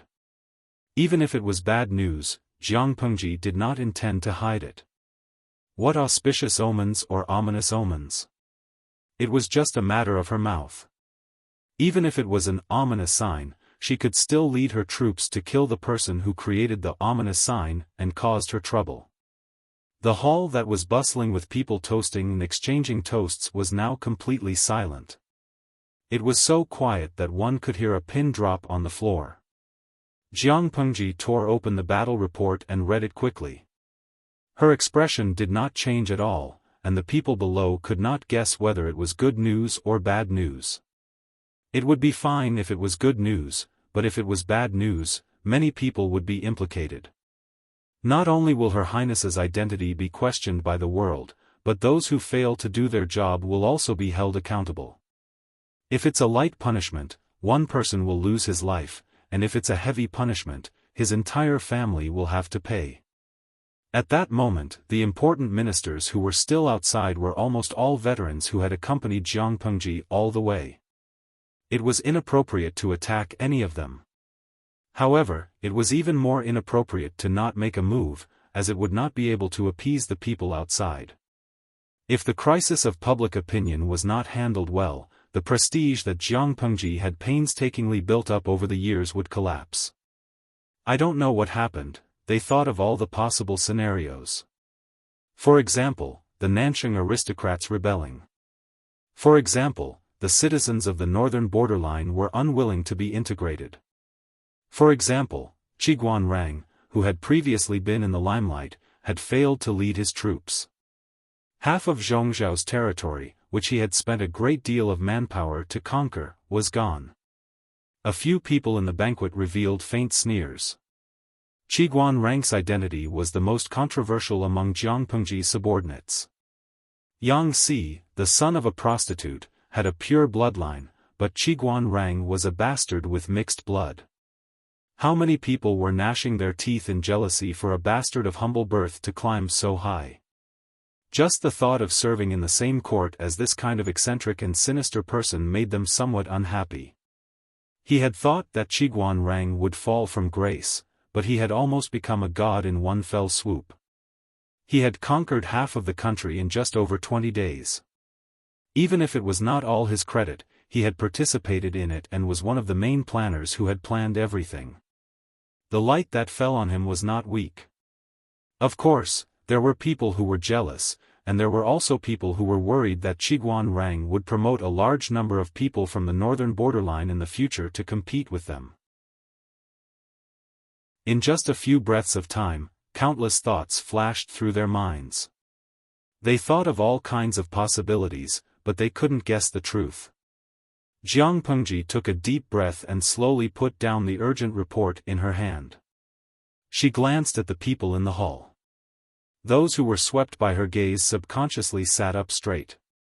They were afraid that they would become Jiang Pengji's punching bag if they behaved inappropriately.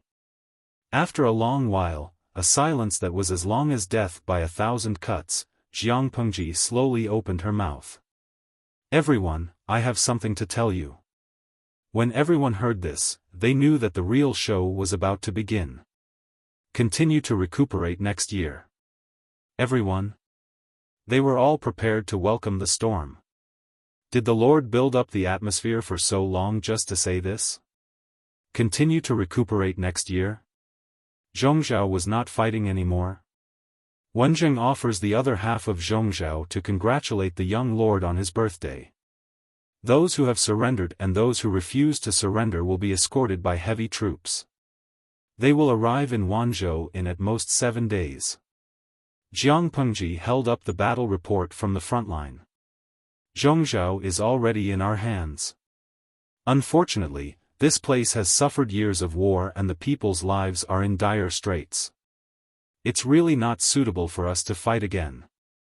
Therefore, Wenzheng's letter suggests that we continue to recruit troops, train our elites, and soothe the people's pain of separation.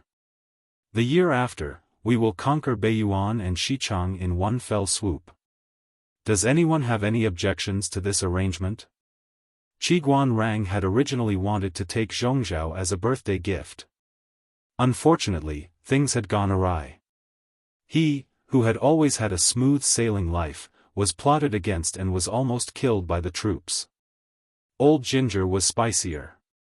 After Qiguan Rang escaped, he counterattacked. Both the enemy and himself were completely enraged. It was either you or I who died. In the end, Qiguan Rang's luck prevailed. Old Man Sun's reinforcements arrived in time to outflank the enemy. Along the way, some feudal vassals surrendered tactfully, while others would rather die than surrender.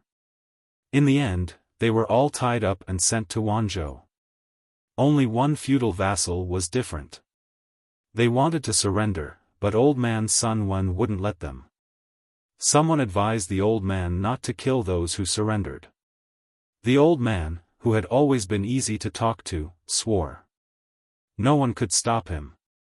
It turned out that this family's surname was Nie. It was the Nie family of Zhongzhou that was struggling at death's door and had played their cards badly. Old Man Sun still knew how to look at the big picture. He didn't exterminate the Nie family. He only wanted the Nie family to hand over the culprit who had killed his son, as well as the culprit's father, mother, and children. I lost my beloved wife and son, and my grandson lost his parents because of this person. The parents of such a disregard for the lives of innocent people should be killed. Kill his parents, kill his children. Let him have a taste of helplessness, pain, and being unable to resist. Sun Wen could still escape Dongqing with his grandson, Sun Lan, and come back many years later for revenge. The idiot in front of him only knew how to kneel and beg for mercy. He was worse than a stray dog. When Old Man Sun personally killed his father, mother, and 5 legitimate children in front of that person, the scene was silent. No one dared to stop him. The only person who could stop him was Qiguan Rang. Not only did he not stop him, but he also wanted to personally hand Old Man Sun his sword.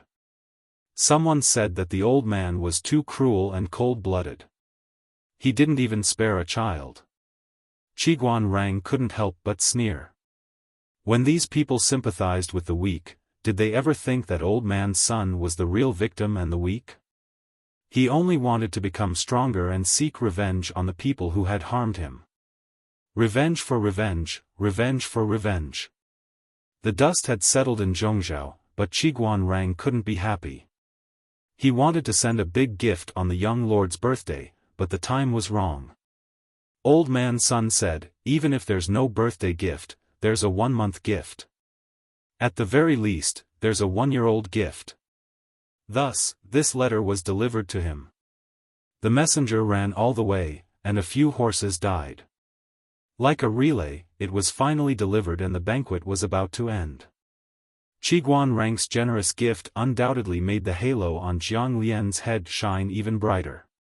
Yes, it was so bright that it could blind people's eyes. The old chief silently held the bottle and sucked on it. His fair face had the vicissitudes of an adult. Serves you right for kicking my daughter. Otherwise, this extravagance would have been yours. Even the male lead of the main heroine didn't have Wenzheng. He tried his best to conquer a country just to celebrate her birth. The old chief rolled his eyes at Jiang Pengji and didn't reply. Of course, she couldn't speak even if she wanted to. The baby's body didn't support this function. Babies grew very fast. They looked different every day. Babies who weren't even 1-year-old were at their most adorable. Twins were even more rare. Everyone thought that Princess Lian was quiet and steady, while Princess Yen was lively and active. In the end, Princess Lian used her strength to prove that she was like her mother, while Princess Yen used her as steady as Mount Tai, lazily to show what it meant to be motionless. Chapter 1811 As the saying goes, tumble, sit, roll, crawl, and walk. It referred to the important stages that children under 1 year old went through. Of course, it was noted that these were normal children. Some children would develop earlier or later, but it didn't matter. Jiang Pengji never thought that early development and late development would appear in the twins at the same time. Princess Lian had only cried once since birth. Even when her diapers were full of urine or feces, she would only frown and look at the people who appeared in her line of sight with teary eyes. She was quiet and didn't cry or make a fuss. She was so cute that she could melt people into a puddle of water. On the contrary, the younger twin sister, Princess Yen, was much more domineering. She had the aura of a baby boss written all over her body. As the two brats grew older, their personalities seemed to have changed. The originally quiet and soft sister became a little tyrant who would feel uncomfortable if she didn't move for a while the baby boss remained as lazy as a mountain. Therefore, Princess Lian, who had just turned 9 months old, could often be seen swaying from one end of the corridor to the other. The servant woman who was serving her wanted to help her, but her adorable smiling face drooped down and was replaced with a fierce expression. She mumbled something and refused vaguely. The servant woman didn't dare to refuse. She could only bite the bullet and follow behind her. Princess Lian's range of activity expanded from the original baby room to the corridor, then from the corridor to the small courtyard. To make it easier for her to move, the original flowers and decorative hills in the small courtyard were moved away. The pebbled path was also paved with neat wooden boards. The edges and corners were wrapped with soft, thick cloth to prevent her from bumping into anything. With a larger range of activity, she also wanted to try to evolve from walking to running. The results were expected. The little baby's legs were weak. It was already difficult for her to stand firmly and walk, let alone run. After running 2 steps, her knees gave way and she rolled forward. When she fell for the first time, she felt very wronged. Her little face, which always wore a smile, was stifled and tears welled up in her eyes. Just as she was about to cry, her younger sister took a pacifier out of nowhere and put it in her mouth. The pacifier was stained with the eldest brother's favorite milk, which had a slight sweetness to it. Once the pacifier was in her mouth, she subconsciously cheered and forgot to cry. Seeing that the eldest brother was quiet, the second brother accurately pulled the pacifier out of her mouth and put it in his own mouth. Her teeth weren't even fully grown yet, and she would always drool when she slept. It would be better to put a pacifier on her. How could the old commander accept being surrounded by so many people while drooling in his sleep? Such a dark history did not exist. Boss, who was in the middle of kicking, fortunately, she also had her own pacifier. When the serving maid saw the situation, she brought her pacifier over. Only then did the first prince regain his composure. After playing with the pacifier for a while, she seemed to have gained endless strength from it. She skillfully propped herself up with her 2 hands and slowly stood up. He watched as the whole afternoon went by in an endless loop of walk quickly, jog, fall down, want to cry, put a pacifier to comfort her, recover her energy and continue to walk, jog again, fall down again. Until he ran out of energy and hugged the old general to sleep. The old general didn't move much for the entire afternoon. Other than putting pacifiers into boss's mouth, he spent the rest of his time lying in various positions and looking at boss. When the boss insisted on hugging her to sleep, the old general would suck on his pacifier without moving an inch. The only time he was willing to take the initiative to get up was, she tilted her glasses and gave the servant woman who was taking care of her a "Bayubiu" look. The servant woman had been taking care of her for a few months. She had long understood the meaning behind the little prince's various looks, raised eyebrows, and various small expressions. She carefully picked up the dirty first prince from the side of the little prince. The little prince stood up steadily and didn't need anyone's help to walk to the toilet cubicle. The toilet was also a small size. After using it, there would be someone to clean and spray deodorant, so there was no need to worry that the smell would stink her. Although she couldn't walk steadily, the old general's pride supported her to complete the arduous task of going to the toilet alone. She didn't want to be carried to the toilet like Boss. As a self-respecting baby, she refused to have anything that violated her privacy, such as the evil open-crotch pants. Of course, she still needed someone else to help her with things like bathing. After solving her physical needs, the old general went back to his sleeping place and lay down to think about life. The twins beside him seemed to have sensed it. They closed their eyes and rolled on the ground. After a while, they hugged the old general with both hands and feet. Tisk, little brats from the Jiang family. The old general accepted the baby's closeness. It was rare that he didn't push her away. She was similar to Jiang Pengji in terms of liking babies. The more they couldn't get something, the more they wanted it. Jiang Pengji had never caught a fish in her life. The old general was no different. He had killed so much that his murderous aura seeped into his soul. He didn't like small animals that were sensitive to smell the most. Her Highness Lian liked her and was close to her, so the old general was happy to treat her like a daughter. Of course, it would be great if the baby didn't bite her face or press half of her body on top of her in her dreams. The baby wasn't heavy, but the old general, who was also a baby, felt a little uncomfortable under the weight. Smiley face angle, about 10 months later, Boss, who could run 2 steps steadily without falling, discovered a new hobby. She wanted to walk and run hand in hand with her sister. The old commander sternly rejected the proposal. However, an adult couldn't understand a baby's stubbornness. She wouldn't give up until she found a new hobby. The old general turned over lazily and didn't look at the baby's pitiful and expectant face. Seeing this, Boss got up and walked to the other side to sit down. He raised his hand and patted the old general's shoulder. The old general rolled his eyes and continued to turn over. Just like that, they tossed and turned for 2 hours, until the boss was sleepy and yawning. Her stamina was exhausted smiley face angle, and she couldn't fight anymore. The old general only needed to turn over while lying down, but she had to repeat the action of getting up, walking, sitting, and getting up again. Naturally, she was more exhausted. Seeing that his persistent sister had finally given up, the old general secretly heaved a sigh of relief. She really didn't want to turn over and over like a pancake.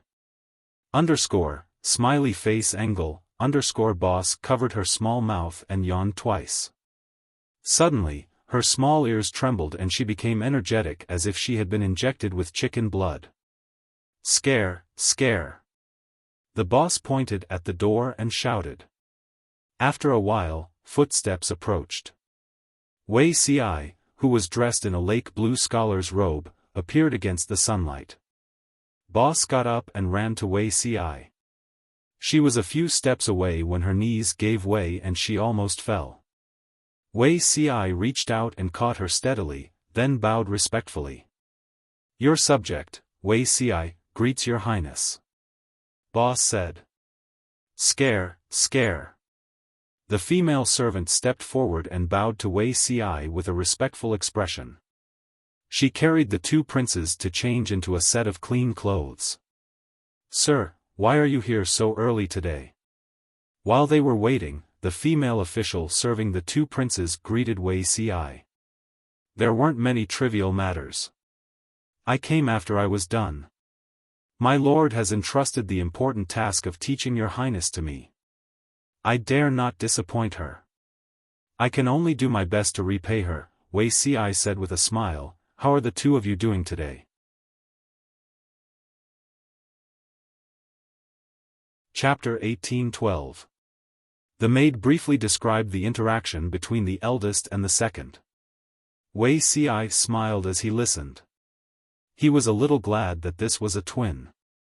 The children grew up together and accompanied each other. Even if their parents were busy and neglected them, they would not be too lonely or sad. From the time the children were 4 months old, there was a maid who read books beside them and showed them the commonly used words. When they were 10 months old, Wuxia would come over to teach for 2 hours every afternoon as a teacher. Others thought that the children were too young to understand anything, but Wuxia knew that they had a very good memory. Even if they did not understand, they could leave some impression in their minds. It would be much easier for them to learn in the future. Wuxia sat on the seat in the west wing. The 2 cushions below were side by side for the 2 princes. The servant women carried the children over and placed them on the cushions. The old chief nodded. The eldest pointed at Wuxia and smiled. Hey hey. Others did not know what hey hey meant. They thought that it was a nickname given to Wuxia by the eldest. Only the old chief knew. Jiang Pengji once called Wuxia Zixiao. The eldest who had just woken up heard it. But she could not pronounce the word Zixiao. She settled for hey hey. Wuxia formally bowed to the 2 of them and began the day's lecture. In an ordinary family, it would be good if the 2 10-month-old children could sit still without crying or making a fuss. The 2 princes' reactions were very magical. They sat quietly without crying or making a fuss. Their serious expressions made it seem as if they could really understand. Smiley face angle, except for the old chief, the other real baby could not possibly understand. She only inherited her mother's love for beauty and had a natural liking for Wuxia. The beautiful person sat not far away and spoke softly. Even if she could not understand a word, she could be quiet for the whole afternoon. Soon, 2 hours passed. The old chief could still listen with his head nodding. The other one had already fallen into a sweet dream and was sleeping soundly. Wuxia put down the beginner's book in his hand. He got up and carried the eldest in his arms. His posture was very standard. He did not disturb the eldest. Your Highness Yen, let me carry you back to your room to rest. Wuxia smiled and asked for the child's opinion. The old chief was a movie king with max acting skills.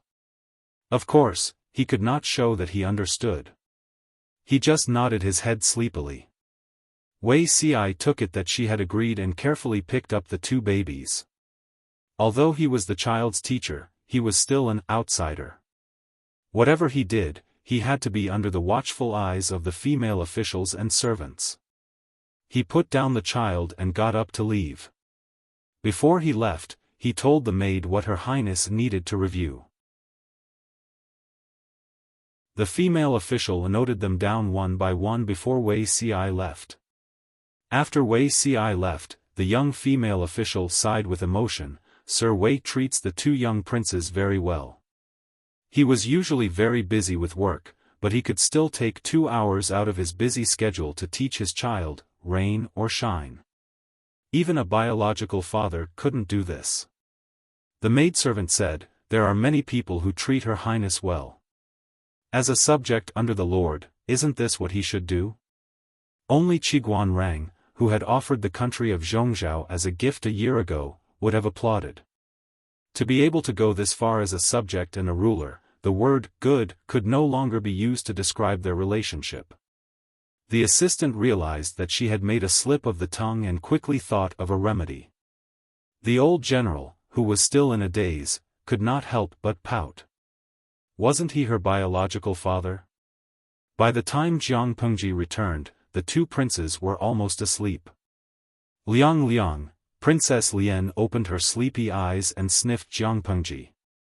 She took the initiative to reach out for a hug. Have you been good today? Look at how badly you slept. Your cheeks are covered in marks and saliva. Jiang Pengji hugged her eldest daughter and coaxed her. At that moment, the old general got up and rubbed his eyes. The maidservant brought a basin of warm water to wash the 2 princes' faces and wash away their sleepiness. Are you hungry? I'll get someone to serve you your meals. This was directed at the second son. The first son understood but did not know how to express himself. It was much easier for the old general to communicate. Of course I'm hungry. The old general opened his half-awake eyes and yawned to wake up a little. The two children had a special table made according to their size and height. Because they did not know how to use chopsticks, they used a special wooden spoon. It was light and easy to hold. The twins' table was on the left and right side, and the food on the plates was the same. The old general held the spoon steadily. Even though his hand would sometimes shake and stain his nose, 99% of the food went into his stomach. The eldest son's performance was not as outstanding. Even so, she would try her best to use the spoon. If she could not eat, she would bury her face in the basin _ smiley face angle _ the maidservant could only stare at her with heartache. She did not dare to help.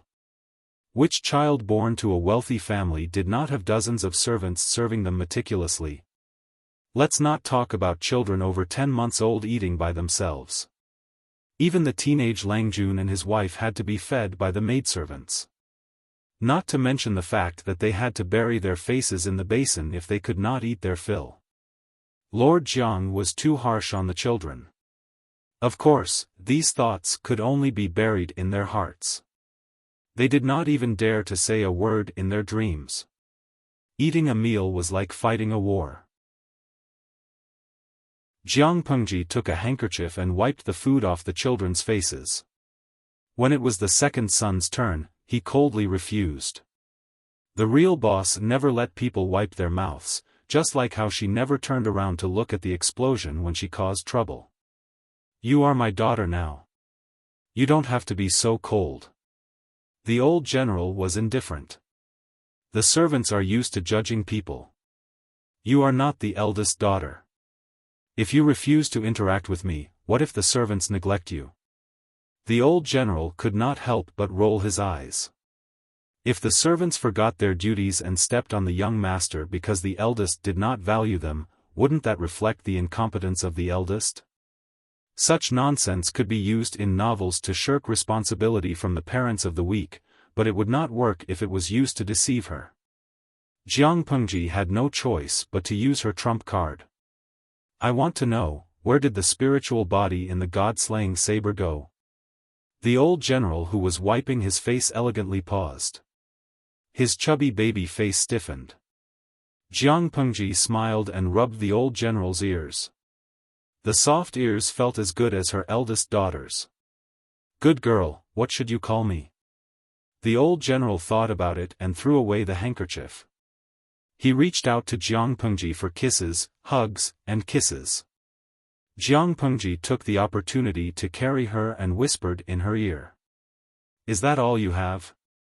Using Z to threaten me is the same as me using Wei Ci to threaten you one day. You are both shameless. The conversation between the mother and daughter was very soft. Even if others saw it, they would only think that the mother and daughter were intimate. They did not know that their eyes were full of sparks. In a while, I will personally lead the army to attack the North Yuan. I will leave Lian in your care. Perform well. Jiang Pengji patted the baby's plump butt, which made him glare angrily. Why didn't you bring him along? Zixiao will not follow the army this time. He wants to stay and take care of you. Jiang Pengji smiled. If I bring him along, will the enemy take the bait? The old general sneered. I understand. Chapter 1813. Before Jiang Pengji led the troops to battle, something was put on the agenda. She only remembered it when Wei Ci reminded her, Beiyuan and Xichang were not strong enough, and the world situation was set. There seemed to be no difference whether Jiang Pengji ascended to the throne now or after destroying the two countries. So, the question was, where should the capital be located? Regarding the capital. Isn't it too early to think about it now? Jiang Pengji was not familiar with these operations, so she naturally did not understand and had no concept. In her opinion, ascending to the throne meant worshipping the heavens and the earth, announcing to the world that she had ascended to the throne, and that she would have to address her as Her Majesty in the future.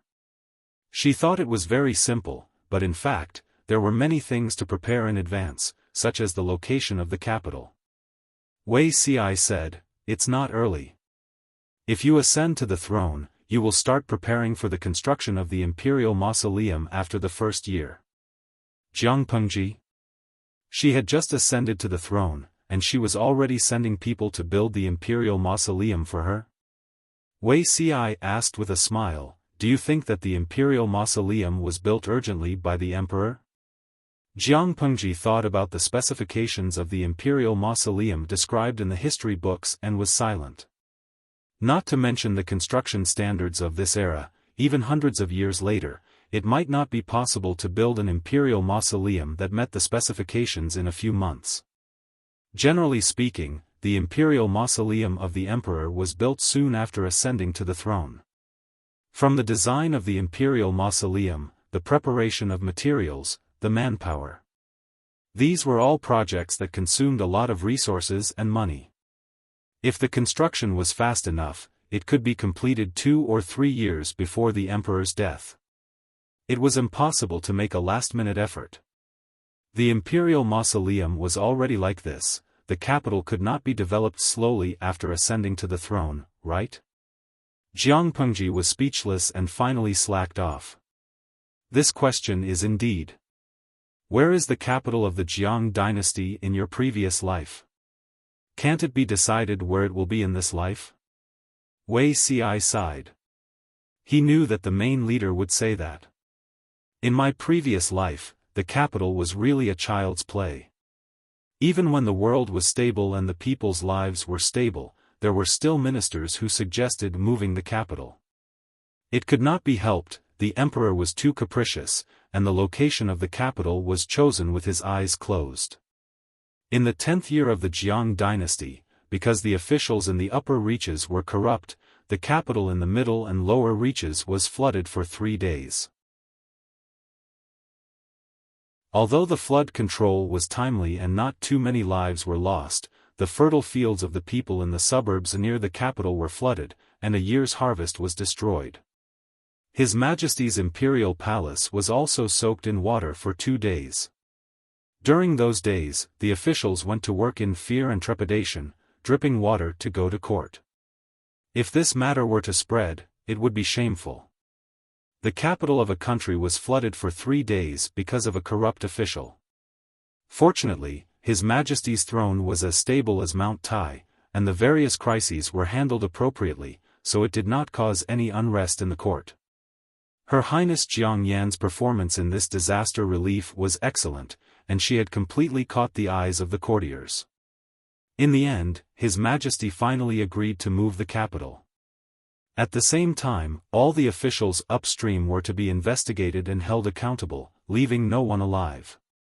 The common people even joked that the blood of the corrupt officials and their family members had dyed the upper reaches red. From this, it could be seen how many people had died in that accident. Wei Ci felt that it was a little troublesome to decide on the capital twice. It would be better to choose an imperial capital that everyone was satisfied with from the beginning and slowly build it into a place that was more prosperous than Wanzhou. With the experience of building Wanzhou, it wouldn't be that difficult to build an imperial capital. Even if they couldn't rush out before the Lord ascended to the throne, they could at least move to the new palace within 2 or 3 years after ascending to the throne, right? Jiang Pengji was speechless. Although it was to choose a location for the capital, Jiang Pengji was a reserved person. She couldn't say it out loud, so she used a euphemistic excuse. All of them were her old partners. What did their lord not know about peeing? However, the location of the capital was indeed very important. Not only would it affect the continuation of the entire dynasty, but it would also affect the local economy. The location couldn't be randomly decided either. It had to ensure that the capital was easy to defend and difficult to attack, and it also had to ensure that the transportation here was developed to facilitate the development of the economy. At the same time, they had to take into account the control of the imperial capital's troops in various parts of the border. In short, at this time, they needed a charlatan who knew how to survey the dragon's veins. This person proposed to build the capital on the former site of the imperial capital of Zhongzhou. This was the ancient capital of the 6 dynasties, and all the conditions were in line with everyone's expectations. But there were also people who expressed strong objections. What did the ancient capital of the 6 dynasties mean? It meant that 6 of the countries that had built their capitals here had perished. Why? Did they want to gather together and give someone a gift? Gather all 7 dragon balls and summon the dragon god? It was inauspicious, too inauspicious.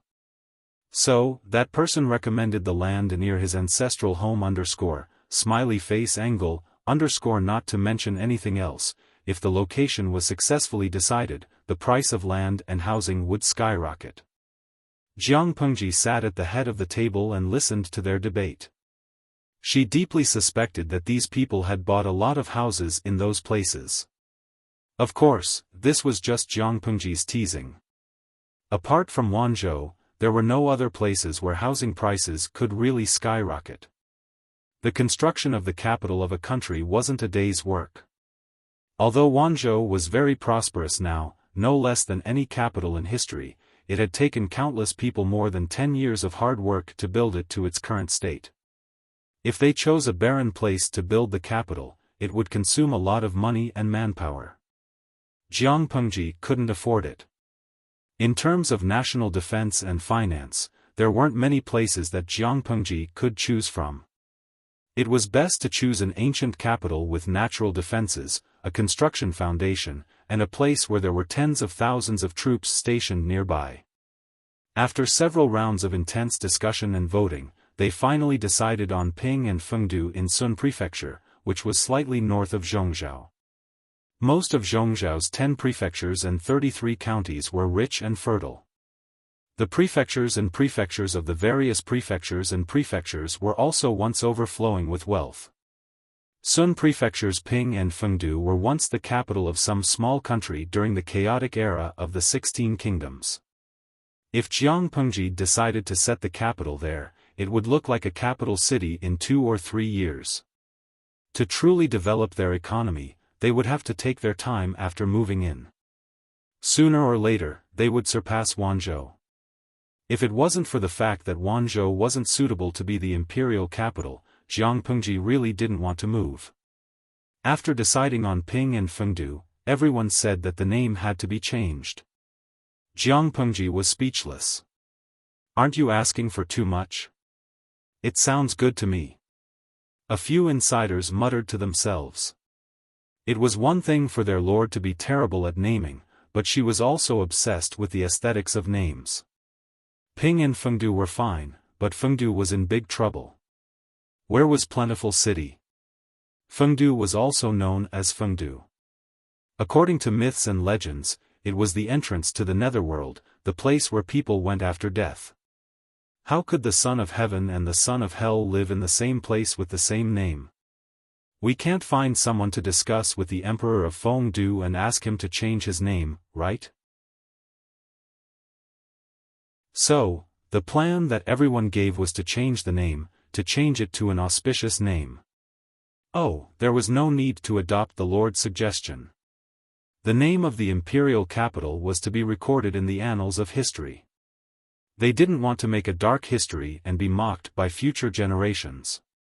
Jiang Pengji was speechless.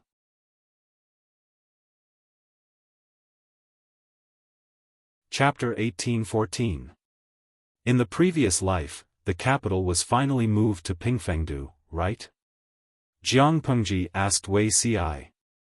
The latter had maintained a sweet smile since the meeting ended, which made her very unhappy. Wei Ci said, everything has its own arrangement. Pingfengdu's terrain is coherent and the dragon's vein is complete. It is indeed a treasured place. In the previous life, the ministers were also noisy and finally decided on Pingfengdu. The unlucky Pingfengdu did not escape the fate of changing its name in this life. Jiang Pengji took a deep breath. Zixiao, you've changed. You've become somewhat mischievous. Could it be that all men who became fathers would evolve in this direction? Wei Ci was well versed in pacifying people. He sighed and said, I'm reluctant to leave you on the expedition. It will be another year or two. Although Wei Ci's mischievous interest had nothing to do with her expedition, Jiang Pengji still liked to hear him say that. Her heart warmed. But, if Wei Ci knew what she had done, he would probably be heartbroken. Jiang Pengji raised her arms and circled his neck.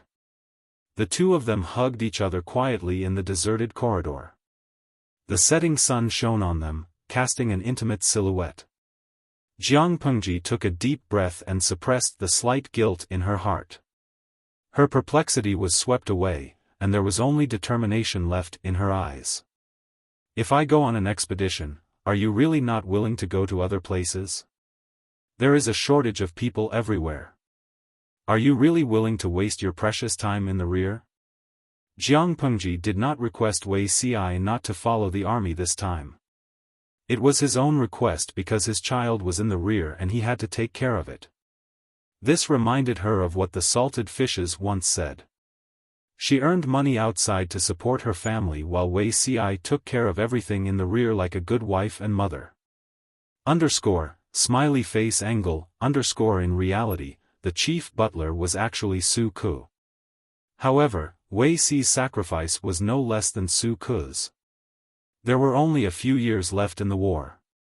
It was equivalent to him giving up on the literary examination at the last moment.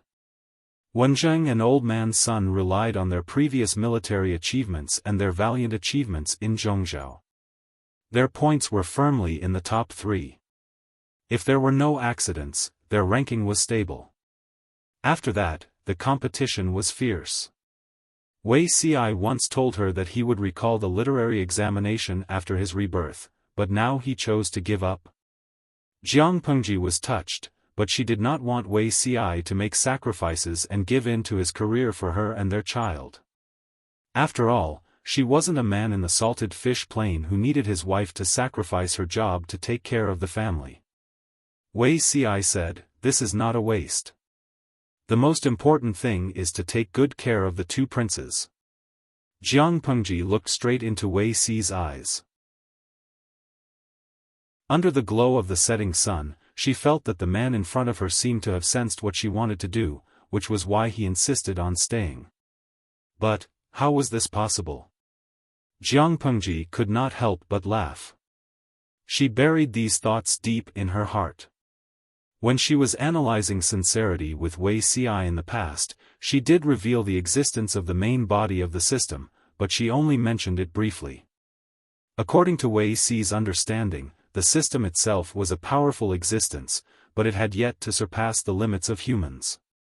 If Wei Ci knew that this thing was close to the gods that he knew, he would be very worried.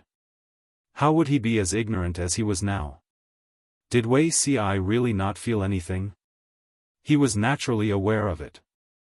After all, he was the person who had slept with him for 2 lifetimes. How could he not be aware of it? However, he didn't know what she wanted to do, so he could only try his best to help her achieve what she wanted. In this aspect, he and Qiguan Rang were the same. It was just that the latter was high-profile, while he was low-key and introverted. Wei Ci was used to the other party's arrangement of grass snakes, gray lines, and thousands of miles of veins. He reviewed his experience after his rebirth several times and more or less discovered that something was wrong. Wanzhou was probably a dangerous place second only to the front lines. His 2 daughters were still here. How could he leave? Qiguan Rang had helped her recover Zhongzhou. He also hoped to assist her in eradicating the great threat in her heart. But, he only hoped that it was not that person. Otherwise, the Lord would probably feel terrible. The family ate together. Jiang Pengji dismissed the servants. Only then did Wei Ci dare to approach his daughter. Although it was said to be intimate, in fact, he still maintained a certain distance between the ruler and the minister. He did not dare to forget his identity for even a moment. The Lord doesn't let the maids serve you meals. After all, Her Highness Lien is young. Her Highness Yen eats steadily, but she also needs to be taken care of. Jiang Pengji said, "You haven't even fed me one mouthful at a time. What right do you have to let these two little ones take the lead?" The old chief's hand that was holding the wooden spoon paused. He faintly rolled his eyes at Jiang Pengji. The boss didn't understand their flirtatious words, but she did. Couldn't they consider her feelings before flirting and driving? Not only was it not enough to eat, but she was also being fed dog food? Wei Ci smiled helplessly. He carried Her Highness Lien in his arms and sat on his knees. Wow, the boss liked Wei Ci the most. If the other maids wanted to touch her, they had to get permission. Wei Ci was an exception. Jiang Pengji realized that her daughter was really obsessed with appearances. When Wei Ci was feeding her, she ate 1.5 times more than usual. The boss pointed at the porridge and said, "I want this time." Wei Ci used a small fan to fan the porridge in the wooden spoon until it was warm enough for her to eat. After the meal, the boss ate until her belly was round. On the contrary, Wei Ci left without taking 2 bites. The old chief looked at the blushing boss and said coldly, "Do you want to change the plan?" "Why?" The old chief said, "Wei Ci most likely knows that I'm not his daughter." At first, Wei Ci quite liked to hug the old chief, but he didn't know when he started to keep a fixed distance. The distance wasn't the distance between a ruler and an official, but between a man and a woman. Jiang Pengji said, "Explain it after it's over. If you tell him now, you'll be harming him." The old chief glanced at her. "You'll have to be single sooner or later." How could this kind of trash be single? Did Yu Lao forget to wear his reading glasses when he tied the rope? I have nothing to fear from being favored. Zixiao understands my difficulties, and I'm grateful for his understanding and understanding. How can you understand this kind of tacit understanding that doesn't require verbal communication? Jiang Pengji's words were quite provocative. She changed the topic and said in a tone as if she was saying her last words, "Chief, I'll leave Zixiao to you." Jiang Pengji's tone suddenly became serious. The old chief couldn't refute her solemn expression. "Your daughter wants me to protect, and so does your husband. What about you?" Jiang Pengji said with a face full of vicissitudes, "Only one of us can live. Zixiao and the child can only be safe if the system loses. I originally prepared for the worst, such as the death of the whole family, but the old chief gave me a new idea. It was time for everyone to reveal their trump cards in this round of poker. Whoever won or lost depended on what happened next. Jiang Pengji sacrificed herself, Wei Ci, the 2 children, and even the destiny of the country. If she still couldn't bait out the system and get rid of it in one fell swoop, her trump card would really be gone. The Federation probably also considered this point, so they arranged for the old chief to back her up. If she was finished, wouldn't the old chief come out to finish her off? "So, you've even schemed against me." Jiang Pengji smiled and said, "It's just this once. I'm seriously entrusting my life to you." Either Jiang Pengji would turn the tables, or she would be overturned by the sky's brain. As her pace of unifying the world quickened, the sky's brain became more and more impatient. After plotting for more than 10 years and feigning civility for more than 10 years, she had enough. Chapter 1815. Wenzheng. Jiang Pengji led 100,000 troops to the north and met up with Qiguanrang, who had set off earlier. When the ruler and his minister, who had not seen each other for nearly 3 years, saw each other, the salted fish in the streaming room silently spammed the cold couple. Even though Jiang Pengji and Qiguanrang were destined to be together, the fans of the couple still insisted on picking up sweets from them. They were so stubborn that it made people feel sad. Jiang Pengji was not in the mood to see the salted fish holding up the evil cult flag. She hurriedly dismounted from her horse and helped Qiguan Rang, who had been waiting for her outside Shui City early in the morning. She glanced at Qiguan Rang's exposed hands, which were red from the cold, and could not help but blame him for not taking care of himself. Qiguan Rang smiled and said, "When I heard that my lord had arrived with troops today, I was overjoyed. How could I care about these things?" Feng Zhen and Li Yun also rushed over on horseback. They felt that their lord was getting more capricious as she got older. Jiang Pengji said, "I originally wanted you to lead the troops to Xichang. The weather there is better. I heard that people only wear autumn clothes in this season, but you had to invite troops to attack Beiyuan. Are you not satisfied with attacking Zhongzhou yet? Must you come to Beiyuan to cause trouble and cripple your body?" Her words were not very polite, but those who knew her could tell that she said this because she was concerned about Qiguan Rang. The geography and climate of Beiyuan were completely different from Zhongzhou. There were 5 countries in the world, each with a wide terrain and different climate. Zhongzhou had the largest area, the most fertile land, and the most powerful national power. It had always been an existence that the other 4 countries coveted but dared not touch. North Abyss was different. North Abyss was a big place, but it was really poor. It was a cold, poor, and bitter place. Winter was long and spring and summer were short. Its terrain was even more northerly than Beizhou, the northern borderline. Its people were tough but ignorant and backward. Jiang Pengji could not bear for Qiguan Rang to come here to suffer. It was better to assist Fu Wang and Meng Han in killing the people in Xichang. Although Xichang was a chaotic place, the climate was warm and mild. It was a good place to recuperate while fighting and accumulating military merits. Qiguan Rang's attack on Zhongzhou ended in failure. He was tricked by the enemy. Although he counterattacked beautifully, he also suffered arrow wounds in his thigh and arm. If he did not take good care of these 2 areas, he would suffer when he grew old and became cold the day after. In comparison, Old Man's son gave her a lot less trouble. At first, the old man had wanted to ask for permission, but Jiang Pengji had left him in Zhongzhou's Bianzhou to be the magistrate. On the surface, it seemed like she wanted him to be in charge of all matters in Bianzhou and restore the war-ravaged Bianzhou to its former glory. In reality, she wanted the old man to rest there for a while. She was worried that Grandpa's son would misunderstand, so she wrote a long private letter to express her concern for his health. Old Man's son looked at the secret letter for a long time, then carefully put it away, planning to pass it down as a family heirloom. The secret letter written by the #1 female star emperor, who was cold to outsiders and talkative to insiders, was qualified to be a family heirloom. Old Man's son had always paid attention to his health.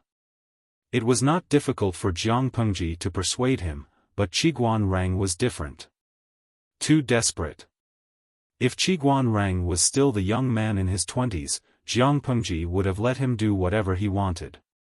What about now? He was already past 40. In this era, this age was considered the end of middle age. Jiang Pengji wanted him to rest. If there was a war, he should go to Xichang to fight, but he refused. He had to ask for permission to come to Beiyuan, and he wrote letters more than once. She could not refute him too many times, lest her subordinates think that Qiguan Rang had lost his loyalty. In the end, she agreed. He was reprimanded as soon as they met. Qiguan Rang was already mentally prepared. He nodded repeatedly and said, yes. He did not retort. He knew his lord. She was a standard person who could be persuaded by reason but not cowed by force. At this time, she could not bear to say more. As expected, Jiang Pengji changed the topic after saying a few words. She asked about the training of the troops and horses, as well as the preparation of rations. Qiguan Rang had rehearsed these questions countless times. He answered whatever she asked. He covered all aspects and was thorough in every aspect. Jiang Pengji and he entered the city one after the other. The bullet screens on the screen became even more vigorous. Sans Hisongshu snacking, I've fallen in love with a cold couple. I'm destined to be. Today, the officials are giving out candy. Even though there are glass shards, I'll still eat it. Liangpin Puzi snacking, smiley face angle, this is the first time I've thought about supporting an NPC. The streamer seems to be compatible with anyone. Bikeaway snacking, I remember that a while ago, there was a guru on Bilibili who edited a personality-changing story about palace intrigue. It perfectly fulfilled the needs of all the streamers. The editing of that video was too crazy. All the concubines were scheming against each other, the immortals were fighting, all kinds of blackening, all kinds of reversals, and all kinds of designs made me want to kneel on my knees. Fortunately, the Emperor is our streamer. Otherwise, who would be able to tame these little demons? Tudu Faccio, I watched that video. Big Boss Wenjing fought all the way until he was stabbed to death by the blackened Zixiao. *CK the plot. I'm too handsome, #kneel and cry. That video was really awesome. My heart trembles when I see Zixiao's smile now. Beauty CI is so gentle, elegant, a gentleman, open and aboveboard, and broad-minded. How could he be so blackened? It's a nightmare. Gui Kai Guofengxiu, isn't the real nightmare when the blackened Zixiao is finally poisoned to death by the Emperor?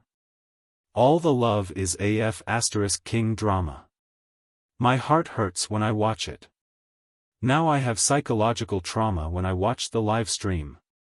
Why don't we use Jianchun, who edited the video, to suppress the Emperor and sacrifice him to heaven? You can even think of such a crazy idea of having everyone be killed. Newspaper office. Jiang Pengji and Qiguan Rang had just understood the situation in Beiyuan.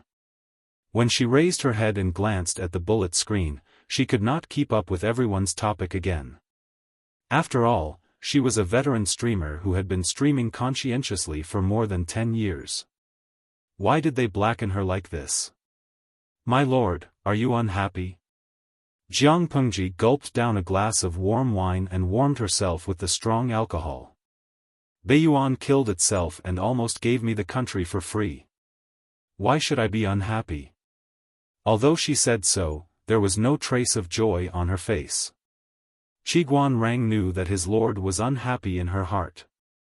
To be honest, Beiyuan was too poor. Qiguan Rang could not think of how much fat could be squeezed out of this country.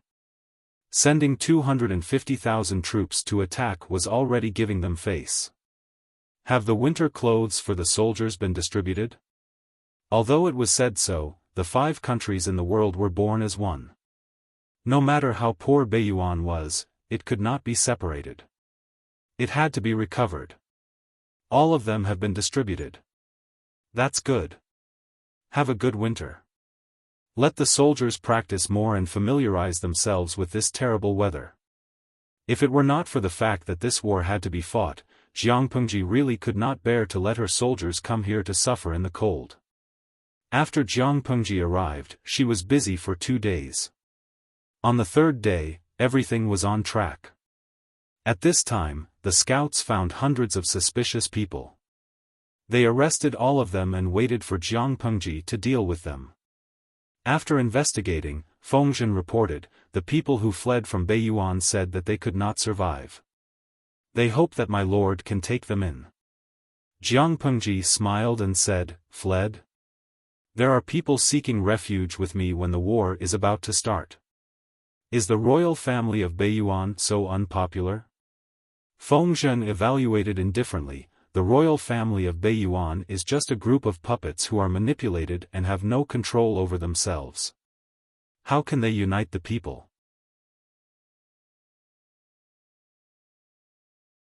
Chapter 1816. Beiyuan was a strange country. Beiyuan was able to establish a country because of a very dramatic reason. Different from Dongqing, Zhongzhou, Nanxing, and Xichang countries, although the aristocrats were powerful, the royal family always restrained their growth and tried various ways to weaken them. Beiyuan was different. Not only did they allow the aristocrats to grow, but they also foolishly passed a system that was extremely beneficial to the aristocrats. The aristocrats' official position was passed down from generation to generation. To ensure the interests of the aristocrats, they also stipulated that the aristocrats could not be killed unless they committed treason or regicide. With such a guarantee, the development of the aristocrats in Beiyuan could be described as a blowout. As long as a man was born in an aristocratic family, he would be able to enter the officialdom and obtain an official position after he reached adulthood. As a result, all the positions with real power and benefits were occupied by the aristocratic families. The royal family became a human-shaped stamp machine, and their right to speak in politics was frighteningly weak. Some aristocrats tried their best to have children in order to expand their family's influence. As long as the family could afford it, they would be willing to die. Anyway, when the children grew up, they would definitely become officials. Even if it was a small official, there would be a qualitative change when there were a lot of them. With this idea, after decades of development in Beiyuan, the group of aristocrats had expanded to a terrible number. This also affected the inheritance rights and interests of the lineal descendants, so there was a clear distinction between legitimate children and illegitimate children. Legitimate children were certainly noble, while illegitimate children were a little higher than commoners, but they were servants and slaves in front of legitimate children. Beiyuan was like a dynasty that was adjusted at an accelerated speed. After only a few decades of establishment, serious land annexation problems were exposed. The interest groups led by the aristocrats were insatiable. They ate too much and the country could not collect taxes, causing the national treasury to be empty and the country to be poor. There was a widely spread saying in Beiyuan, the emperor was just a broken doll that the aristocrats could play with at will. Indeed, the aristocrats led by the Yi family in Beiyuan took turns to govern and stage coups. Beiyuan had never been peaceful. It was said that there were as many as 20 coups in a year, and the shortest regime lasted only half a day. It was equivalent to XX force just getting rid of the enemy force, and before they could be proud of it for a few hours, the latecomers secretly stole their heads. The people of Beiyuan were also miserable. In 5 years, the currency was changed 6 times and the measurement units were changed 4 times. The worst part was that the XX faction had just issued some sort of order, and the people below were busy implementing it. After 4 or 5 months, there was still no effect, and the XX faction had taken over again. The AA faction overturned all of their predecessors' arrangements and brought out their own original works. The people of the North Abyss, in his heart, he wanted to curse at these idiots 10,000 times. With great difficulty, the largest aristocratic family of Beiyuan, the Yi family, stood out from the various factional struggles and pushed the royal family to wear their own dragon robes. The people finally heaved a sigh of relief. Just when they hoped that the new emperor would be smarter and not cause trouble again, these people broke the bottom line again. The first thing House Yi did after ascending to the throne was to confer the title of king to every direct descendant of the Yi family. This was a hereditary title, and their salaries were of the highest class. For a moment, he was proud of himself. Smiley face angle, the higher-ups had also said that in order to fight for more authority in the court, the landowning households had fought hard to survive. Even though they had beaten the bastard children into low-class people, the number of direct descendants was still very large. According to a later world record, the patriarch of XX aristocratic family in the North Abyss had a total of 369 wives in his lifetime. All year round, he slept with 1 wife a day, and the other 4 had to wait. The number of children was even more horrifying. 412 sons and 398 daughters.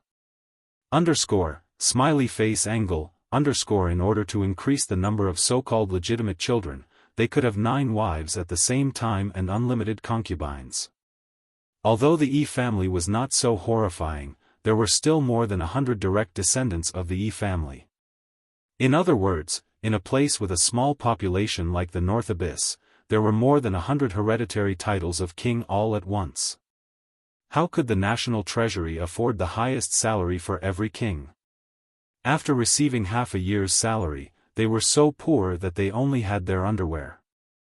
In order to appease them, the new royal family of the North Abyss could only think of ways to squeeze more money from the people. What? Reduce the king's salary and remove their titles?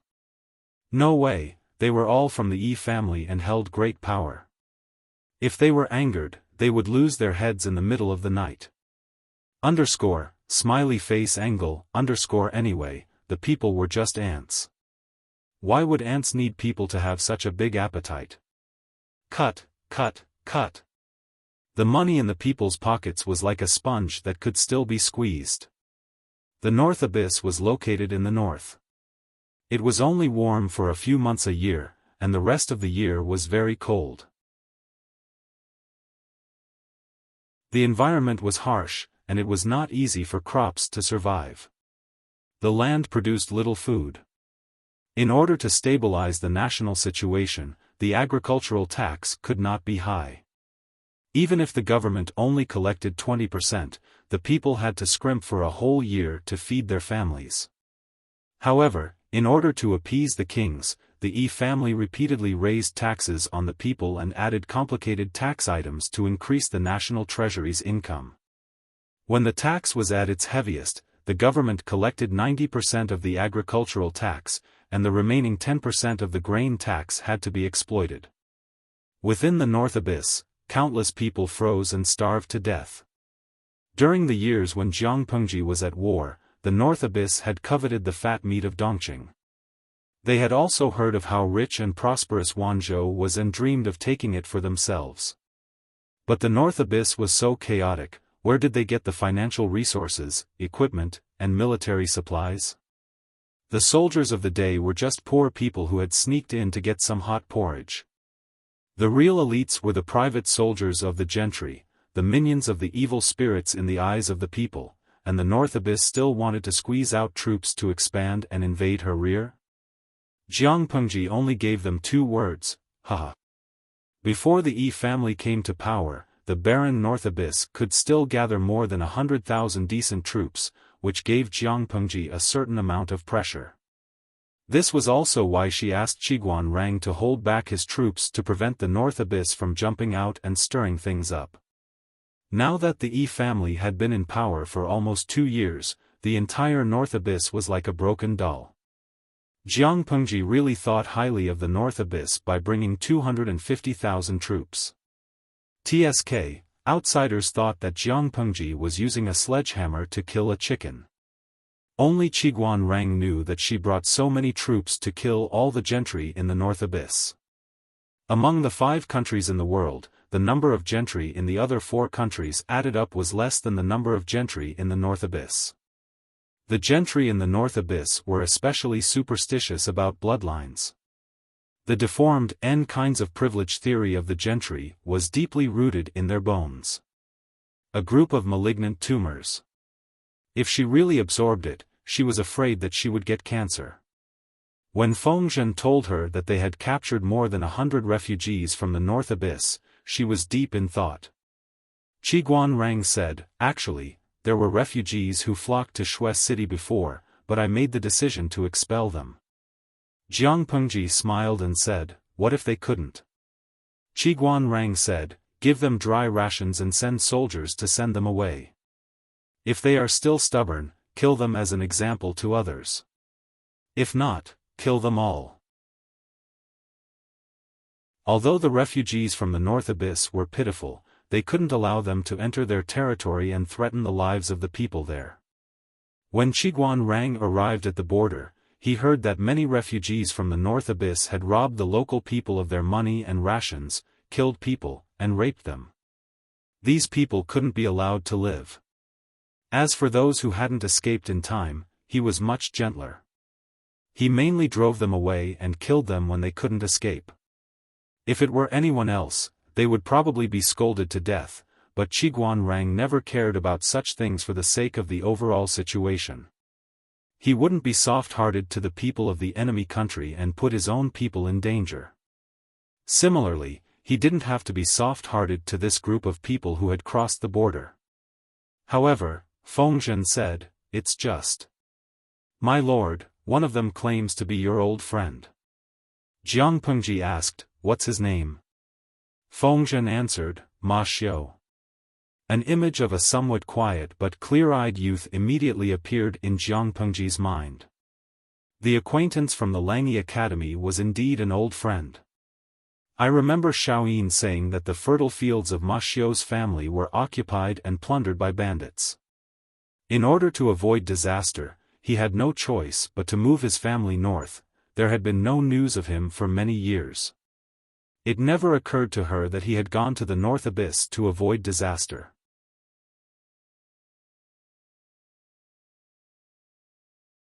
Chapter 18-17. Avoid disaster? Go north with his family? Going to Beiyuan to avoid disaster, that's also. Why didn't he look for you back then? No matter what, he could at least protect you. When Fengzhen said this, it was obvious that a well-fed man did not know the hunger of a starving man. Jiang Pengji said helplessly, "Nansheng was in chaos. After the Nanman disaster, the flames of war spread throughout Nansheng. Jiqing obviously couldn't go to Nansheng. To go to Zhongzhou, he would have to pass through the territories of several feudal lords and there would be countless bandits along the way. Whether he could reach Zhongzhou alive is still a problem. After thinking about it, Beiyuan is the only way out. Even if life is hard, he won't die under the knives and swords of the bandits." Ma Xiao's family was well off. They had a lot of fertile land and could be considered a wealthy landlord. Even if he didn't have any prospects for the rest of his life, he could still live comfortably. He belonged to a poor family and was considered well off. However, what was the use of having fertile land? When the world was in chaos, how many people would fish in troubled waters to burn, kill, and loot? Small wealthy families like Ma Xiao, who had some property but could not protect themselves, were the favorite fat sheep of the bandits. The profits were high and the risks were low. They could live comfortably for a while with just one job. Ma Xiao had no choice but to pack his luggage and flee north. It was expected. Fengzhen heard the displeasure in Jiang Pengji's voice and chose to shut up with a strong desire to live. Qiguanrang discreetly glanced at Fengzhen. How old was this wastrel already? Even now, he still had a big mouth. No matter how well Ma Xiao was doing or why he chose to go north to avoid disaster instead of relying on the Lord. He was still the Lord's classmate and close friend when they were young. Not to mention how to respect and take care of him, he couldn't kick him when he was down or ridicule him. Of course, Qiguanrang also believed that his lord wouldn't care about Fengzhen's slip of the tongue because of Ma Xiao. However, it was better to avoid such incidents. The harmony between the ruler and the minister was the result of both parties working together.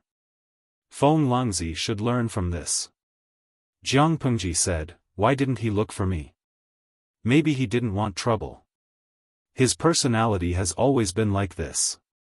Ma Xiao, courtesy name Jiqing. He studied at Langi Academy when he was young. He was one of Jiang Pengji's best classmates.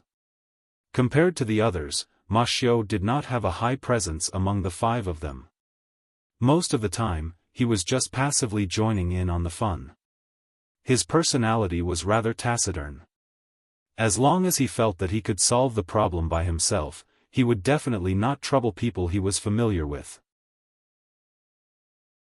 Calculating the time, when Ma Xiao went north to seek refuge, Jiang Pengji had just taken over Xiangyang district. It was the most difficult period in the beginning. Internally, they were poor. Their simple and crude team was like a grassroots team. Externally, they had countless battles to fight, fighting this and that. In the early years, if she wasn't the one fighting others, others would take the initiative to pick a fight with her. She was still the one being looked down upon. Under such circumstances, with Ma Xiao's neutral character, he naturally avoided it. He did not want to cause trouble for Jiang Pengji, nor did he want to take any risks. From today's perspective, it was Ma Xiao's loss that he didn't choose to help Jiang Pengji. Otherwise, he would definitely be one of the important ministers. But who could say that Ma Xiao's choice was wrong based on the situation at that time? No one can. It wasn't just Ma Xiao. Most people would have made the same choice if they were in that situation. The only thing they didn't understand was, Jiang Pengji had pacified Dongqing for so many years. Hadn't Ma Xiao heard the news? The situation in Beiyuan was not chaotic. There were no wars everywhere, but the number of people who starved or froze to death was no less than in the chaos of war. It wasn't until Jiang Pengji led her troops to Shui City and pointed her sword at Beiyuan that Ma Xiao fled. This was somewhat thought-provoking. Qiguan Rang and Fengzhen obviously thought of this, but the latter had just been unlucky, so Qiguan Rang could only speak. "My lord, do you suspect that Ma Xiao might be a spy sent by Beiyuan?" Jiang Pengji smiled and said, "Jiqing likes to seek advantages and avoid disadvantages. He is cautious and careful, but he is not stupid. What's the use of him being a pawn for Beiyuan? How long can Beiyuan resist me in this state? In the end, is Beiyuan more likely to win or me?" He was very clear about these questions. "Even if he is really a spy from Beiyuan, he came here to surrender to me and then stab Beiyuan in the back." Qiguan Rang shook his head in disagreement. "It makes sense, but my lord must not believe it easily. Ma Xiao has sneaked into the refugees and fled here. The timing is somewhat coincidental." Jiang Pengji smiled and said, "I know. I will understand these worries when I see him." Smart people like to complicate things, even Jiang Pengji was no exception. When she really saw Ma Xiao, her previous conspiracy theories and speculations disappeared like smoke in thin air. She could only sigh. "Jiqing?" When Ma Xiao was brought to meet her, Jiang Pengji looked at his face for a long time, but she still could not find traces of the past on his old and tired face. She only felt a lump in her throat and could not speak for a long time. Ma Xiao was not the oldest among the five, but he looked no different from an old man in his 70s. There was not much black in his messy hair, it was all white. Not only was his hair white, but the skin on his face was wrinkled and dry. There were also frostbite cracks left by years of cold. He took 2 steps forward on the ground, slowly bent down and gave a deep bow. It was obvious that he wanted to be as standard as possible, but his red and swollen hands and weak legs were trembling uncontrollably. Jiang Pengji suddenly stood up and supported him. His arms were so thin that only skin and bones were left. She did not dare to use any strength. "I haven't seen you for more than 10 years. How are you, Lanting?" Ma Xiao smiled weakly. His voice was old and hoarse like an old man's. His familiar tone made Jiang Pengji feel a sense of familiarity. "Lanting. Maybe you are the only one who still calls me that." Jiang Pengji could not help but smile bitterly. The whole world knew that she had changed her name. She did not expect that Ma Xiao, who was hiding in Beiyuan to avoid trouble, did not hear the news and still called her by her old name. Ma Xiao's old face showed a bit of awkwardness. "As a commoner, it is indeed disrespectful to call the emperor by his name," Jiang Pengji said. "No, I gave up that name because, some complicated reasons. It is not because of my identity." Ma Xiao did not ask for details. He chose to remain silent like he did in the past. Lu Zheng rushed over when he heard the news. When he saw the old man in the hall, he could not recognize him as Ma Xiao. Ma Xiao was only 7 or 8 years older than Jiang Pengji, but they looked more like grandfather and grandson. What had Ma Xiao experienced all these years? You are Xiaoyin? Ma Xiu carefully recognized Lu Zheng a few times, but the latter stood a little far away. His eyes were not good, so he could not see clearly. It took him a while to recognize him. Yes.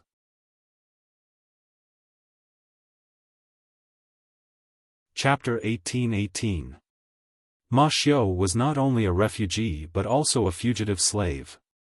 When they heard him narrate the story in a calm tone, Jiang Pengji and Lu Zheng both felt a surge of suppressed anger. Back then, Ma Xiu did flee to the relatively stable North Abyss to avoid trouble. But he didn't expect that compared to the bloody chaos, the Beiyuan was more painful to kill people. When Ma Xiu and his family fled, they brought money with them. He also knew that one should not show one's wealth, so he was careful all the way and did not attract covetous eyes. After arriving at the Beiyuan, trouble came one after another. Ma Xiu was a commoner, and the status of commoners in the Beiyuan was much lower than what was rumored. At that time, there were many commoners in Dongqing who fled to the Beiyuan to avoid trouble like Ma Xiu. The Beiyuan government treated them like animals. Corvée labor was the heaviest, and taxes were the most numerous. People were almost exploited to death. When Ma Xiu realized the situation in the Beiyuan and wanted to leave, there was a coup in the court of the Beiyuan. The faction that came to power through the coup was harsher to the commoners and fugitives. If they could not collect taxes, they were directly banished to lowly status and sold. Some scholars from poor families in the Beiyuan were angry and tried to reason with them, but they ended up with their arms and legs being pinched and blood flowing. Ma Xiu and his family's savings could not withstand such exploitation, so they naturally found a way to leave. However, it was a wolf's den. It was easy to enter but difficult to leave. The population of the Beiyuan was the smallest among the 5 countries. The people who left the country were strictly controlled. Later on, anyone who left would be beaten to death. Ma Xiu could only restrain himself and look for opportunities. At this time, a disaster fell from the sky and hit him head-on. In order to resist the faction that came to power, a group of knowledgeable people gathered and called themselves the new faction. They planned to use the coup and assassination method to make the old faction step down. As a result, they were discovered by the leader of the old faction before they took action. They took the initiative and wiped out the new faction. It was not accurate to say wiped out because there was a fish that escaped the net. The fish that escaped the net swam to the back door of Ma Xiu's house and fell in the snow. He was rescued by his wife who went out to buy goods. The old faction came to the door, and Ma Xiu and his family were arrested for harboring criminals. Their property was confiscated and they were banished to lowly status. Ma Xiu became a handyman in the backyard of the Beiyuan aristocrats. His wife and daughter were taken away and sold to brothels. His son was sold cheaply. The wife blamed herself and committed suicide by ramming herself against a pillar. Her daughter left behind a child of an unknown benefactor, who died of an illness in a dark alley. His youngest son, on the other hand, was beheaded by the bloodthirsty E-clan private soldiers during the E-clan's forced abdication. Ma Xiu was sold again and again with his young granddaughter. In the end, he became a veteran guard of a small town near the border. Hearing that the enemy was going to attack, Ma Xiu packed his luggage and followed the refugees to Snow City on foot. Before coming here, Ma Xiu was actually prepared to die. On the way, he had heard about Qiguan Rank's ruthless killing of the refugees. He knew that his decision was the right one. He also knew that he would die if he tried to force his way in. But, considering that he was once a citizen of Dongqing, he did not wish for his remains to be returned to his homeland. He only hoped that his granddaughter could be pitted.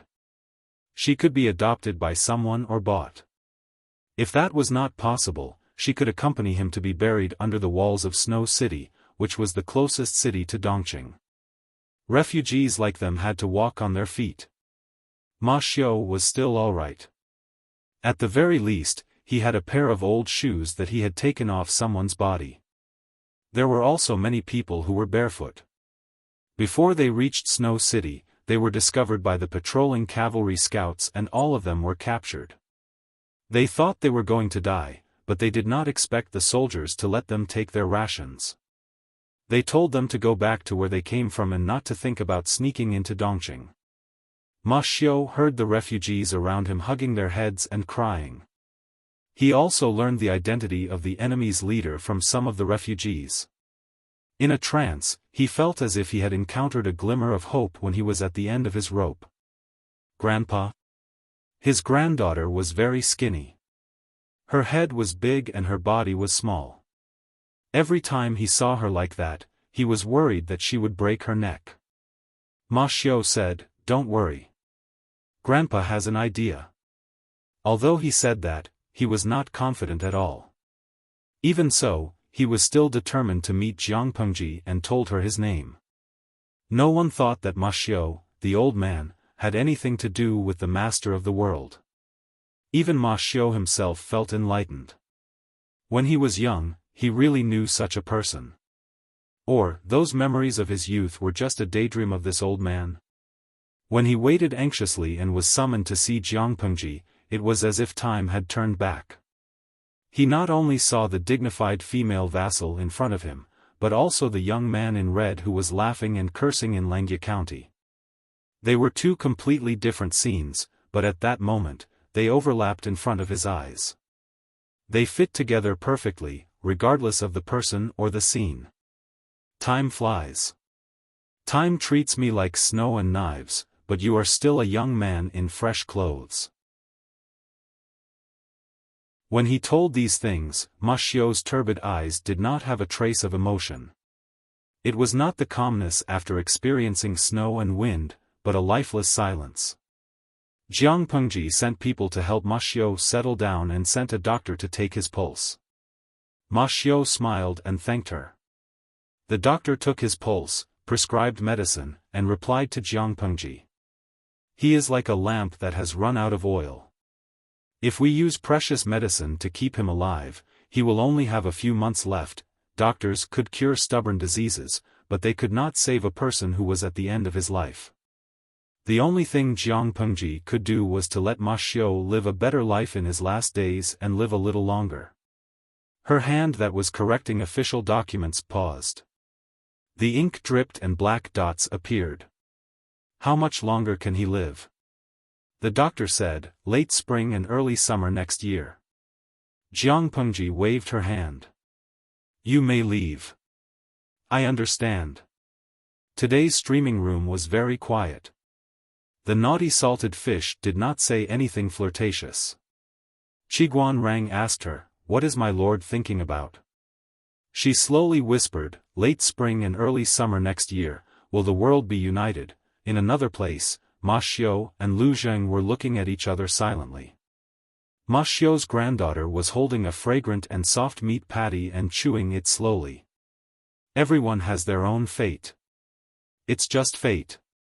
Why does Xiaoyin look so sad? Lu Zheng laughed at himself.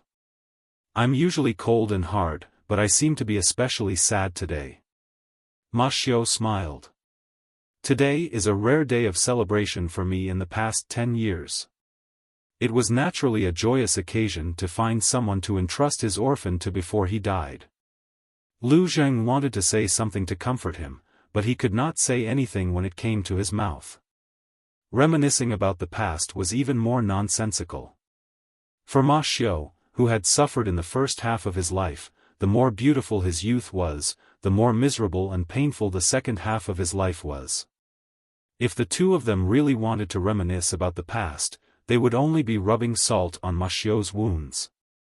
If anything happens to you, I will definitely treat this child as my own. Ma Xiu was not pretentious. He waved at the child. The child hesitantly put down the meat patty and sat down beside Ma Xiu's bed. Ma Xiu made a rare joke. In the future, he will be your fake father. Lu Zheng's face darkened. He corrected, it's grandfather. He adopted Ma Xiu's granddaughter as his adopted daughter. He was one generation lower than Ma Xiu for no reason.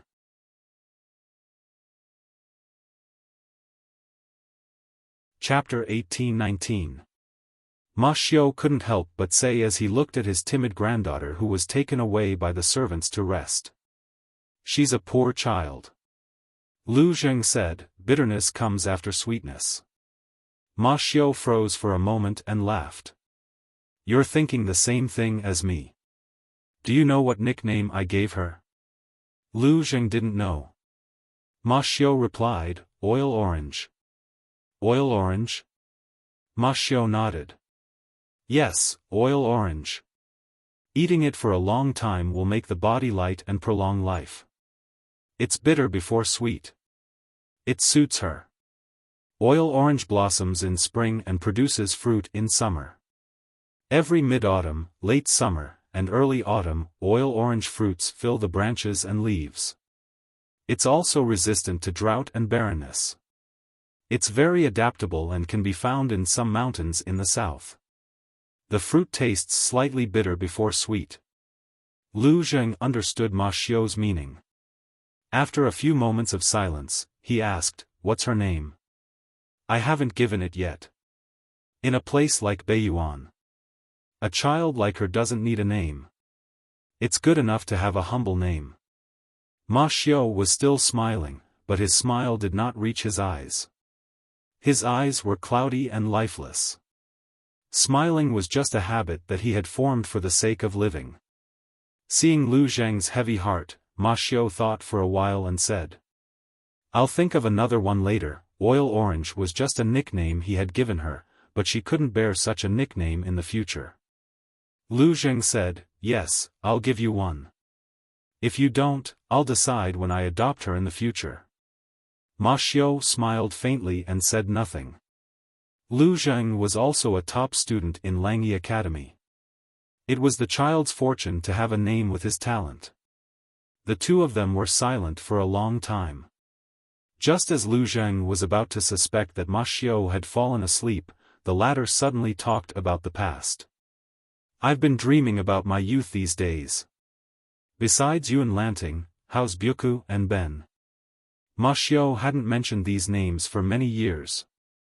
Talking about them after so many years, he found them so familiar. Byuku referred to Fang Ji and Ben referred to Jiang Mo. Byuku used to be in Nancheng. Later, he couldn't live in seclusion anymore, so he went north to Wanzhou to find Master Yuan Jing. He found a teaching job at the Golden Scale Academy. Now, his days are pretty leisurely. Lu Zheng spoke of his old friend's current situation and sighed.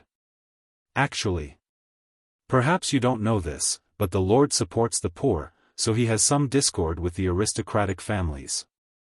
It's just that these discord haven't been brought to the surface. I was born into a landowning household, so I could still do whatever I wanted in the early years.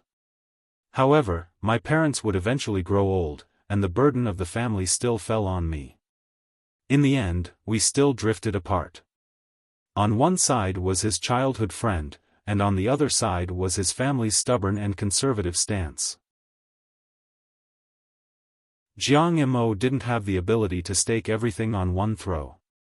After so many years, Jiang Mo had also changed from a Chinibyu who only loved 2D paper dolls to a shrewd clan leader. A few months ago, Lu Zheng had gone to congratulate Jiang Mo's eldest grandson on his 1-month-old birthday. Jiang Mo was so happy that he drank too much. When he was drunk, he hugged Lu Zheng to suppress his sobs and complained about his troubles. He wanted to stay in his teens forever so that he wouldn't have to bear the pressure of his family and the outside world.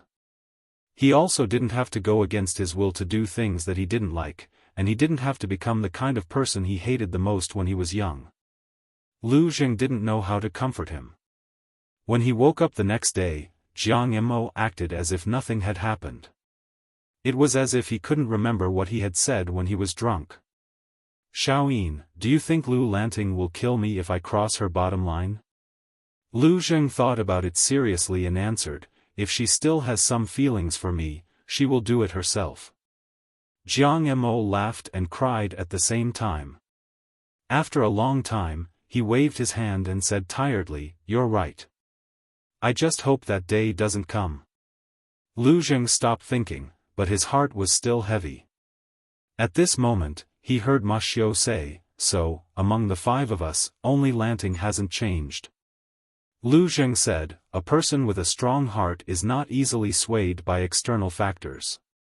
If she didn't have such a strong heart, she wouldn't have reached her current position." Ma Xiao had a long dream that night, not knowing if it was because what he thought about during the day would lead to his dreams at night. This was also the most peaceful sleep he had in years. He dreamt of Langjia County's green mountains and clear waters. Jiang Mo, who still had some baby fat on his face, was fishing by a stream. The scorching sun above his head made him listless, and Fang Zhi was yawning beside him. Lu Zheng and Fang Zhi were discussing how to make the fire burn brighter. At this moment, Jiang Mo complained. "Why is Lanting in the future? The fish that we caught are starving." Ma Xiao laughed. "He's still young and likes to sleep in. Didn't you slack off when you were his age?" Jiang Mo's face turned red with anger. "How can I slack off until late in the morning?" As they spoke, they heard the sound of hooves approaching from the other side of the river. A figure in red and white rushed out of the dense forest on the other side of the river. Lu Shi was dressed in a red robe, riding on the back of a tall white horse. He urged the white horse to leap across the narrow stream and landed not far from them. Jiang Mo was startled by the movement. The fish that had bitten the bait had escaped, and he angrily threw his fishing rod into the river. "Lu Lanting! Nay!" Lu Shi grabbed the reins and steadied the white horse. He then jumped off the horse and grabbed a few rabbits that were hanging on its back. "Do you think that you can compensate me for my fish just because you hunted a few small animals?" Lu Shi crossed his arms in front of his chest. "It's a toy that Mr. X keeps in his backyard. I stole it." That bastard seemed to be the one who had embarrassed Jiang Mo a few days ago. He said that Jiang Mo was obsessed with the fire-repelling painting and did not know the beauty of a real person. If Lu Shi found out that he had stolen the rabbits that he had been raising for a long time, he would be so angry that he would cry. Jiang Mo laughed when he heard this, but the others frowned. No matter how much he hated Lu Shi, he could not steal. If he acted recklessly now, he would get into big trouble in the future. After being lectured by Lu Zheng, Fang Zhi, and Ma Xiao, Lu Shi could only admit that she had hunted the rabbits. "If you hunted them, why did you say that you stole them?" Lu Shi smiled maliciously. "I was just trying to make you happy." Jiang Mo was infuriated. Lu Shi. Next was the barbecue. None of them were good at barbecuing, but Jiang Mo had to swallow his own. When Lu Shi was not paying attention, Jiang Mo pushed him into the water. He ended up getting himself drenched in the water. "You're the bane of me." Lu Shi laughed. "Not only am I the bane of you now, but I'll make sure that you won't be able to make a comeback in the future." Jiang Mo gritted his teeth in anger. "Remember this when you enter the imperial court in the future." "I will. I won't forget it even if I die." Ma Xiao could only play the peacemaker and persuade the two of them to stop fighting. "Grandpa! Grandpa!" Ma Xiao slowly opened his eyes when he heard his granddaughter's voice. He was stunned when he saw the beams on the roof. "What time is it now?" Ma Xiao had not slept so soundly in a long time. When he woke up, he did not know what time it was. His granddaughter said, "It's time for lunch. It's already late in the morning."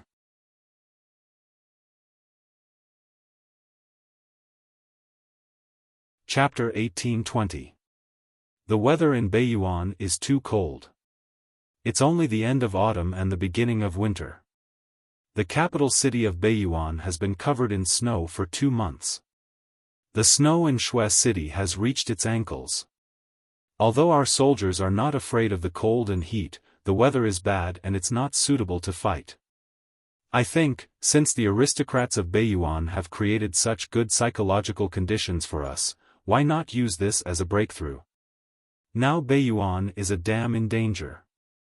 We only need to find their weakest point and give them a fatal blow. Even if we don't do anything, they will collapse on their own. The first step was to attack conspiracies, then to attack friends, then to attack soldiers, and finally to attack the city. If they could conquer Beiyuan with the least loss of public opinion, why would Jiang Pengji let the soldiers take the risk and send troops? The weather conditions in Beiyuan were too bad. Even if the soldiers of Beiyuan were vulnerable, they had lived here all year round and were far more adaptable to the climate than them. Jiang Pengji was fighting in an away game. Of course, she was at a disadvantage in terms of water and soil. If the soldiers caused a widespread epidemic because of physical discomfort, it would give the enemy a chance to fight back. Not to mention whether the enemy could seize the opportunity, Jiang Pengji should not have made such a fatal mistake. Qiguan Rang said, "My lord and I have the same idea, but," Jiang Pengji asked, "but what?" Qiguan Rang made a gesture of apology. Before Jiang Pengji arrived, he was too ruthless in dealing with the refugees of Beiyuan. If Beiyuan used this to bewitch the people and make them want to fight to the death. Even if the possibility was small, it was Qiguan Rang who gave the enemy something to use against him. Jiang Pengji exempted him from apologizing. How can you be blamed for this? You did nothing wrong. If it were me, I wouldn't have done it better than you. Qiguan Rang did not kill all the refugees as soon as he arrived. The refugees who committed the crime for the first time were all given dry food and persuaded. If this was considered ruthless, what else could Jiang Pengji say? She said, "Wenjing, why don't you listen to my plan?" Qiguan Rang listened attentively and said respectfully, "My lord, please speak." Jiang Pengji tapped her finger on the table. "Last night, I sent someone to ask the people of Beiyuan who fled with Jiqing.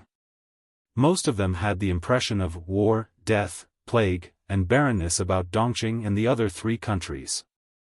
They were extremely certain. Ma Xiu was not fooled. He was also one of the few people who believed that the situation in Dongqing was stable, but he was not sure to what extent. Qiguan Rang said, "This is exactly what I want to tell you, my lord."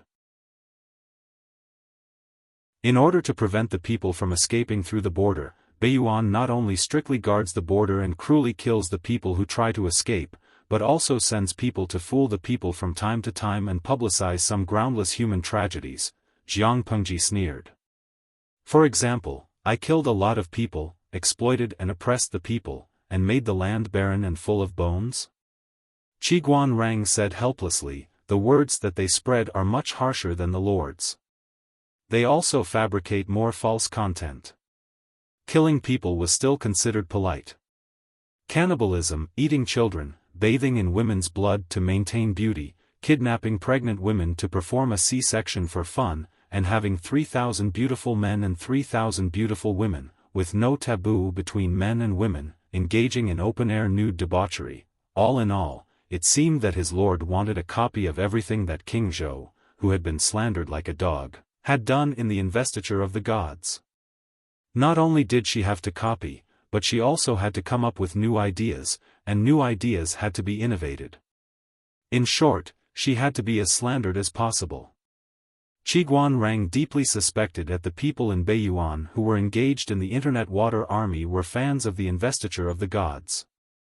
While they eagerly followed the story of Wanzhou, they racked their brains to frame their lord, saying that the world was a big melting pot.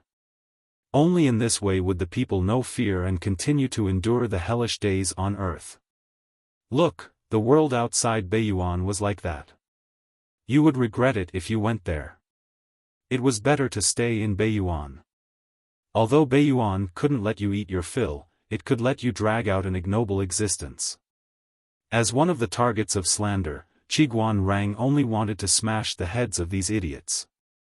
How could they slander his lord? When Qiguan Rang first saw this information, he had secretly thought about capturing them in the future and cutting off their dog paws with a knife. That's all they can do. Otherwise, they wouldn't have tormented Beiyuan like this. Jiang Pengji sneered. They say that I'm muddle-headed, tyrannical, and repulsive, but there are still people who can't bear it and take the risk to flee. It shows how much they've gone overboard. Qiguan Rang gently waved his feather fan and smiled. His thoughts were the same as his lord's. Another official asked, "My lord, do you want the people of Beiyuan to know the real Dongqing?" Jiang Pengji said, "If we don't let them know how good the people of Dongqing are living, how will they know that they've been fooled? The more the aristocrats of Beiyuan squeeze the people, the stronger the backlash. But, if the people flee here one after another, should we accept them or not?" Whether they accept them or not, it didn't seem right. Jiang Pengji said matter-of-factly, "No. Why should we accept them? Is it fun to move these days? Or is it not troublesome to move across borders? We're not going to guide the people of Beiyuan to seek refuge in Dongqing, nor are we going to drag their families away from their homeland.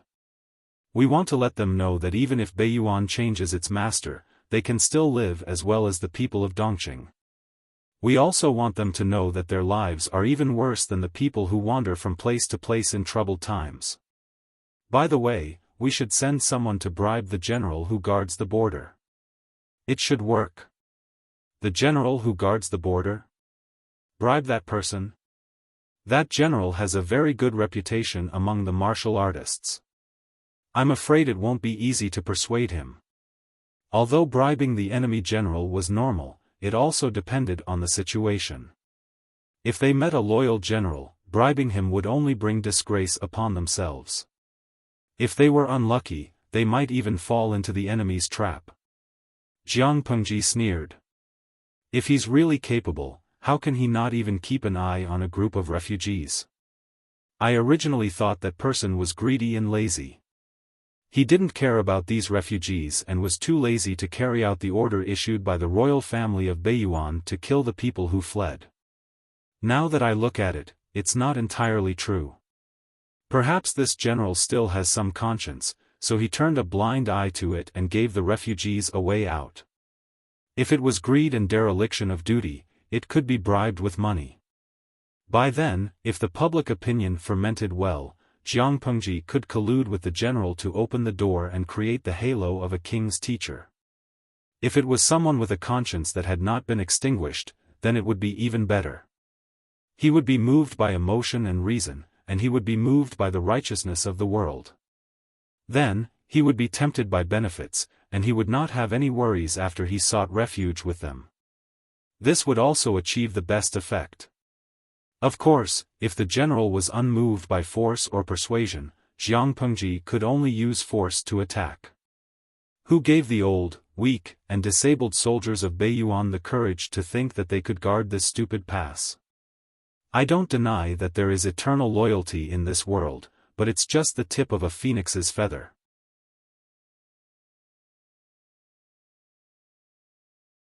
Chapter 1821. When the officials retreated, they went about their own business. Qiguan Rang waved his feather fan and complained to Jiang Pengji. "My lord, you shouldn't have said such things to them. It will make you seem suspicious and heartless. It will be written about in the history books in the future." For the officials, if the ruler did not trust them from the bottom of his heart, would there be any sense of security? Jiang Pengji smiled and said, "Wenjing, do you think I said something wrong?" Qiguan Rang said seriously, "My lord, what you said is reasonable, but there are too many people in the world who like to deceive themselves and refuse to face themselves. Until the critical moment, everyone felt that they were the most loyal and should be rewarded for their loyalty." When Qiguan Rang was studying in the early years, he discovered that many so-called famous officials did not have much ability, for example, the court officials of Dongqing in the past, but they used their loyalty to the ruler in exchange for positions that were unworthy of their abilities.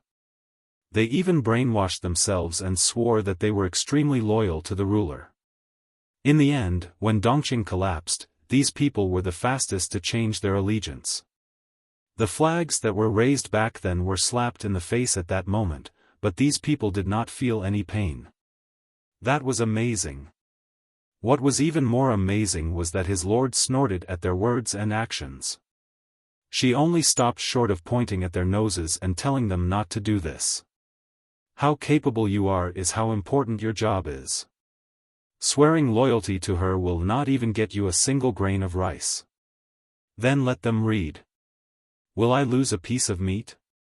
Regardless of whether he was heartless or hypocritical, he spoke as if she could hear what these people were saying. A person who has the brains to say such ridiculous things, not to mention the people of the future, even if he is in the present, he doesn't have the right to stand in front of me and say such things to me. So, why should I care about how they bark at me? Qiguan Rang was silent for 3 breaths. He suddenly laughed and waved the feather fan in his hand even more cheerfully. What attracted him the most about Jiang Pengji? Not only were their minds connected, but it was also the arrogance and confidence that had not changed since they were young. To Qiguan Rang, it was far more attractive than a drug pin to a drug addict. Wenjing, let's discuss something. Jiang Pengji faintly looked at the fan in his hand and extended 4 fingers, indicating that Qiguan Rang should recognize that he was a man in his 40s. His body was not as strong as when he was young. Could he not hold his precious fan on a snowy day? It was fine to hold the fan, but could he not fan here and there? After so many years, did Qiguan Rang not realize that no one liked to play with him in winter? Qiguan Rang's smile slowly disappeared. In the streaming room, Qiguan Rang, Jiang Pengji. His head could be broken and he would bleed. Jiang Pengji was not. Well. As he said, Jiang Pengji, he would be. Jiang Zhou Jiang with the guard. As. With, he. And Jiang was. He. Jiang Rang, Jiang. Jiang are shui. And. Jiang, said of. And said. Jiang of the Jiang, even a Jiang, even. Could. Even though. When the garrison general asked, the messenger sent by Jiang Pengji hurriedly explained that it was because the refugees from Beiyuan had caused the people at the border of Dongqing to suffer unspeakably. That was why the current situation was created. He did not have the slightest intention of destroying the friendship between the 2 countries. He just wanted to seek justice for the victims. Underscore this level of lying was probably equivalent to pointing out that laundry detergent was a chemical weapon. If they really wanted to seek justice, why would they need to deploy 250,000 soldiers to poke at their doorstep? Of course, the defending general did not dare to answer the messenger's question directly. He did not even acknowledge that the refugees were the people of the North Abyss. The citizens of our Beiyuan kingdom are generous and righteous. How could we commit such evil acts as burning, killing, looting, and raping the citizens of our neighboring country? Even if he really smuggled in illegally, he would still be an honest person who knew his place. The messenger used this as a breakthrough point and started chatting. For example, I heard that the taxes in Beiyuan are very heavy. How much taxes do the people pay every year? Are they still living well after paying so much taxes? Do they have enough to eat and wear? Is the place they live in leaky? I heard from the refugees that the situation in Beiyuan is not very good. Do they need help from the neighboring country? Everyone is doing this for the sake of the people. Don't stand on ceremony. The garrison general's forehead was dripping with cold sweat. At first, he could still handle it. Later, he felt that the messenger knew too much. However, he was the messenger sent by Jiang Pengji. No matter how bad his mouth was, he could not simply kill him. After chatting about this, the messenger began to care about the garrison general's family situation. Questions such as, which family does old Tai come from? Oh, so he was born from a commoner's grassroots background. Old Tai is awesome. It's not easy to start from scratch these days. How many people are there in his family? Where are his uncle, aunt, sister-in-law, nephew, and niece now? Old Tai is fighting a war alone. Does he miss them? How's the salary? Is it enough for the family's expenses? If it's not enough, why not consider jumping ship and finding a better job? The garrison general's face turned green as he listened. It just so happened that the messenger was testing him while stepping on his bottom line. He could not explode even if he wanted to. Most importantly, when the garrison general was perfunctorily dealing with the messenger, he revealed a lot of personal information. The messenger had obviously done his homework. He knew that the garrison general had started from scratch and was being oppressed by his superiors who were born from aristocratic families. He knew how much credit had been stolen from him. He even knew that his wife had been ridiculed by other noblewomen in some public places. He knew about the grievances he had suffered all these years. How could he quickly close the relationship between the two of them? Of course, it was to accompany him in ridiculing the gossip of the people he hated and be his intimate trash can. Although the garrison general did not complain to the messenger, he was shaken by the words. At this time, the messenger did not propose to engage in a shady transaction. Instead, he mentioned a successful example that was similar to the garrison general's starting point. Look at the military generals under Lord Zhang's banner. Some were born from aristocratic families of generals, but most of them were born into commoners. They were not suppressed and their military achievements were taken away. Seeing that the garrison general did not believe him, the messenger pretended to be surprised and mentioned some rumors he had heard. I heard that my lord's reputation in Beiyuan is mostly untrue and false. Have you heard of it, General? The garrison general was shocked. He broke out in a cold sweat and smiled. How could that be? Where did the messenger hear these words? If he directly confirmed the truth of Beiyuan discrediting Jiang Pengji and admitted that they were the ones who stirred up those messy rumors, Jiang Pengji would directly carry the flag and attack them. What, attacking without a good reason? Fighting to defend one's dignity? That was sufficient reason enough. Looking at the history of the predecessors, there was no lack of humiliating the monarch of a country, which then led to the destruction of the country. Even if the two countries were bound to fight, the garrison general could not let the information be used against them. The garrison general flatly rejected the idea. The messenger sneered again and again. After 3 rounds of wine, the messenger said that he had something to say to the garrison general. He hoped that the garrison general could dismiss his attendance. The garrison general had a guilty conscience. After hesitating for a while, he agreed. The messenger took the opportunity to extend an olive branch and promised many generous conditions. The garrison general absolutely refused.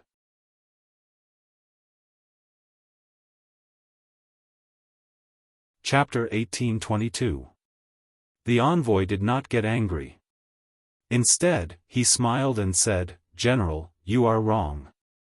A fine bird chooses a tree to rest in, and a virtuous minister chooses a master to serve.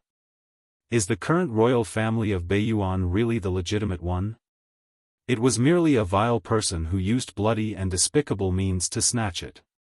At the end of the day, it was not justifiable. If that was the case, how could they bear the general's loyalty? Worthy of the general's unwavering loyalty? Dare I ask the general, are you loyal to the regicide and usurping Yi family, or to the people of Beiyuan? The Yi family usurped the throne, they should have been executed." The general was distraught, but he had to admit that the messenger was right. "General." The emissary struck while the iron was hot. "The Yi family is in power, and they conferred titles of nobility. Their entire family ate up the national treasury until there was nothing left. It's not an exaggeration to say that they are the biggest rats in the country." In order to satisfy his own selfish desires, he increased taxes and oppressed the common people, causing the wilderness to stretch for thousands of miles, bones piled up, and the road to the Yellow Springs was completely blocked. These crimes, dare I ask all the civil and military officials in the imperial court, who doesn't know about them? General, if you can overthrow the tyranny of the Yi clan with the help of my lord's power, you will be avenging the wrongful death of the late lord and upholding justice for the hundreds of millions of people in the North Abyss. The defending general really believed it, but he couldn't tell what was wrong. Master Yi was indeed a sycophant who usurped the throne. All these years, the people of Beiyuan had no way to live. This was also an indisputable fact. The envoy said with a smile, I heard that there are still some descendants of the former royal family of the Beiyuan living in exile outside? The general glared at him and berated, who said that? The messenger was not afraid of the general's threat at all. Instead, he said calmly, whether this rumor is true or not, it has left a trace of bloodline for the former royal family of the Beiyuan. If the Yi clan knew about this, they would definitely be anxious, and they would wish for nothing more than to cut the weeds and eliminate the roots, so as to put an end to any future troubles, right? Has the general ever thought that if you can find these descendants and help them to be conferred the title of nobility in the future? Wouldn't that prove your loyalty? The defending general was a little uncertain. Because of the abnormal customs of the Beiyuan, it was not a shameful thing for men to leave seeds everywhere and have children. Who knew if the men of the Beiyuan royal family had left seeds after a night of romance? The Yi clan claimed that the entire Beiyuan royal family had been killed, but was that even possible? Was it impossible for someone to slip through the net? Putting everything else aside, the landowning gentry who had created the world record and had hundreds of daughters and sons was still the subject of much discussion. For the sake of power, the landowning gentry desperately gave birth to children. When their children grew up, they would enter the imperial court and fight for the right to speak. Was the imperial family going to keep themselves clean? Most importantly, the emissary said this in front of him, so it was most likely that the descendant of the royal family was in their hands. The envoy did not look at the military general's changing expression and calmly persuaded, all the civil and military officials in the Beiyuan imperial court know that Master Yi is a villain who usurped the throne and a sinner who subverted the universe. But why doesn't anyone say anything? Why does everyone pretend to be deaf and mute? Wasn't it because they were afraid of death? Wasn't it because they were vile people who fawned on the rich and powerful? Wasn't it all because they were afraid of getting into trouble and being accused of treason by the Yi clan? However, the general was different. The general was a truly loyal and valiant general. Why would he be afraid of such things? If you take the right path, when the political situation in Beiyuan is clear and the people live and work in peace, it will be clear who the people should praise and who they should criticize. The general seemed to have been injected with chicken blood by the envoy's words. The latter said, "Who is truly loyal to the emperor and thinks for the sake of the country and the common people? Does the general know? It's you, the general." Listening to the messenger spout nonsense with a straight face, the balance in the commander's heart tilted towards Jiangpengji with a thud. After a long time, the general bowed to the envoy and said with a firm gaze, "Please teach me how to eradicate the villains of the Yi clan." The envoy laughed heartily and helped the general, whose eyes were glistening with tears. With such a loyal person like the general in Beiyuan, why worry about the torch not being passed on? Next, it was time for the envoy to sell his lord and Dongqing in Wanzhou to the general. Listening to the envoy's description of the prosperous times, the general looked as if he had been deceived. He cursed the Yi clan for being treacherous and scoundrels. The envoy asked in surprise, "Why is the general so angry?" The defending general sighed and shook his head. The bastards of the Yi clan really spared no effort in defaming Jiangpengji. Even the general was dubious. The envoy's face was solemn, but he was already sharpening his knife in his heart. When these little bastards of the Yi clan broke through the royal city of Beiyuan, he would capture them one by one and chop off their hands. The general entertained the envoy well, settled him in the best courtyard, and sent the most beautiful women to sleep with him. The envoy smiled and refused. "I have a fierce wife at home, I dare not enjoy it." The general was shocked. What was wrong with a man sleeping with a woman? Besides, it wasn't as if the envoy was going to sleep with her and bring her back. It was just something to relieve himself. Was the envoy so afraid? The envoy sighed. "Has the general forgotten whether my lord is a man or a woman? As a subject, I should at least follow the thoughts of the lord." The general understood and could only remove the women serving him. That night, the envoy ordered the guards he brought to keep watch and inform him to escape if there was any movement. The guard said, "Counselor, did you convince that person?" Fengzhen clicked his tongue and rolled his eyes.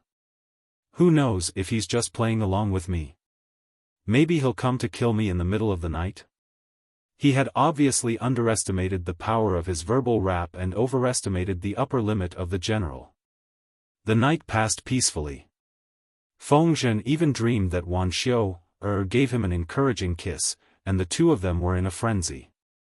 He didn't have an affair outside, and he still knew how to keep his chastity. Not bad, not bad.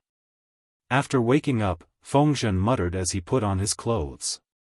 Of course, can Xiao's color be compared to any ordinary rouge or powder? He was as pure as ice and clean as jade. Could any woman touch him? What a joke! After dealing with the general and confirming that they could flirt, Fengzhen's mission was considered complete. He left contentedly.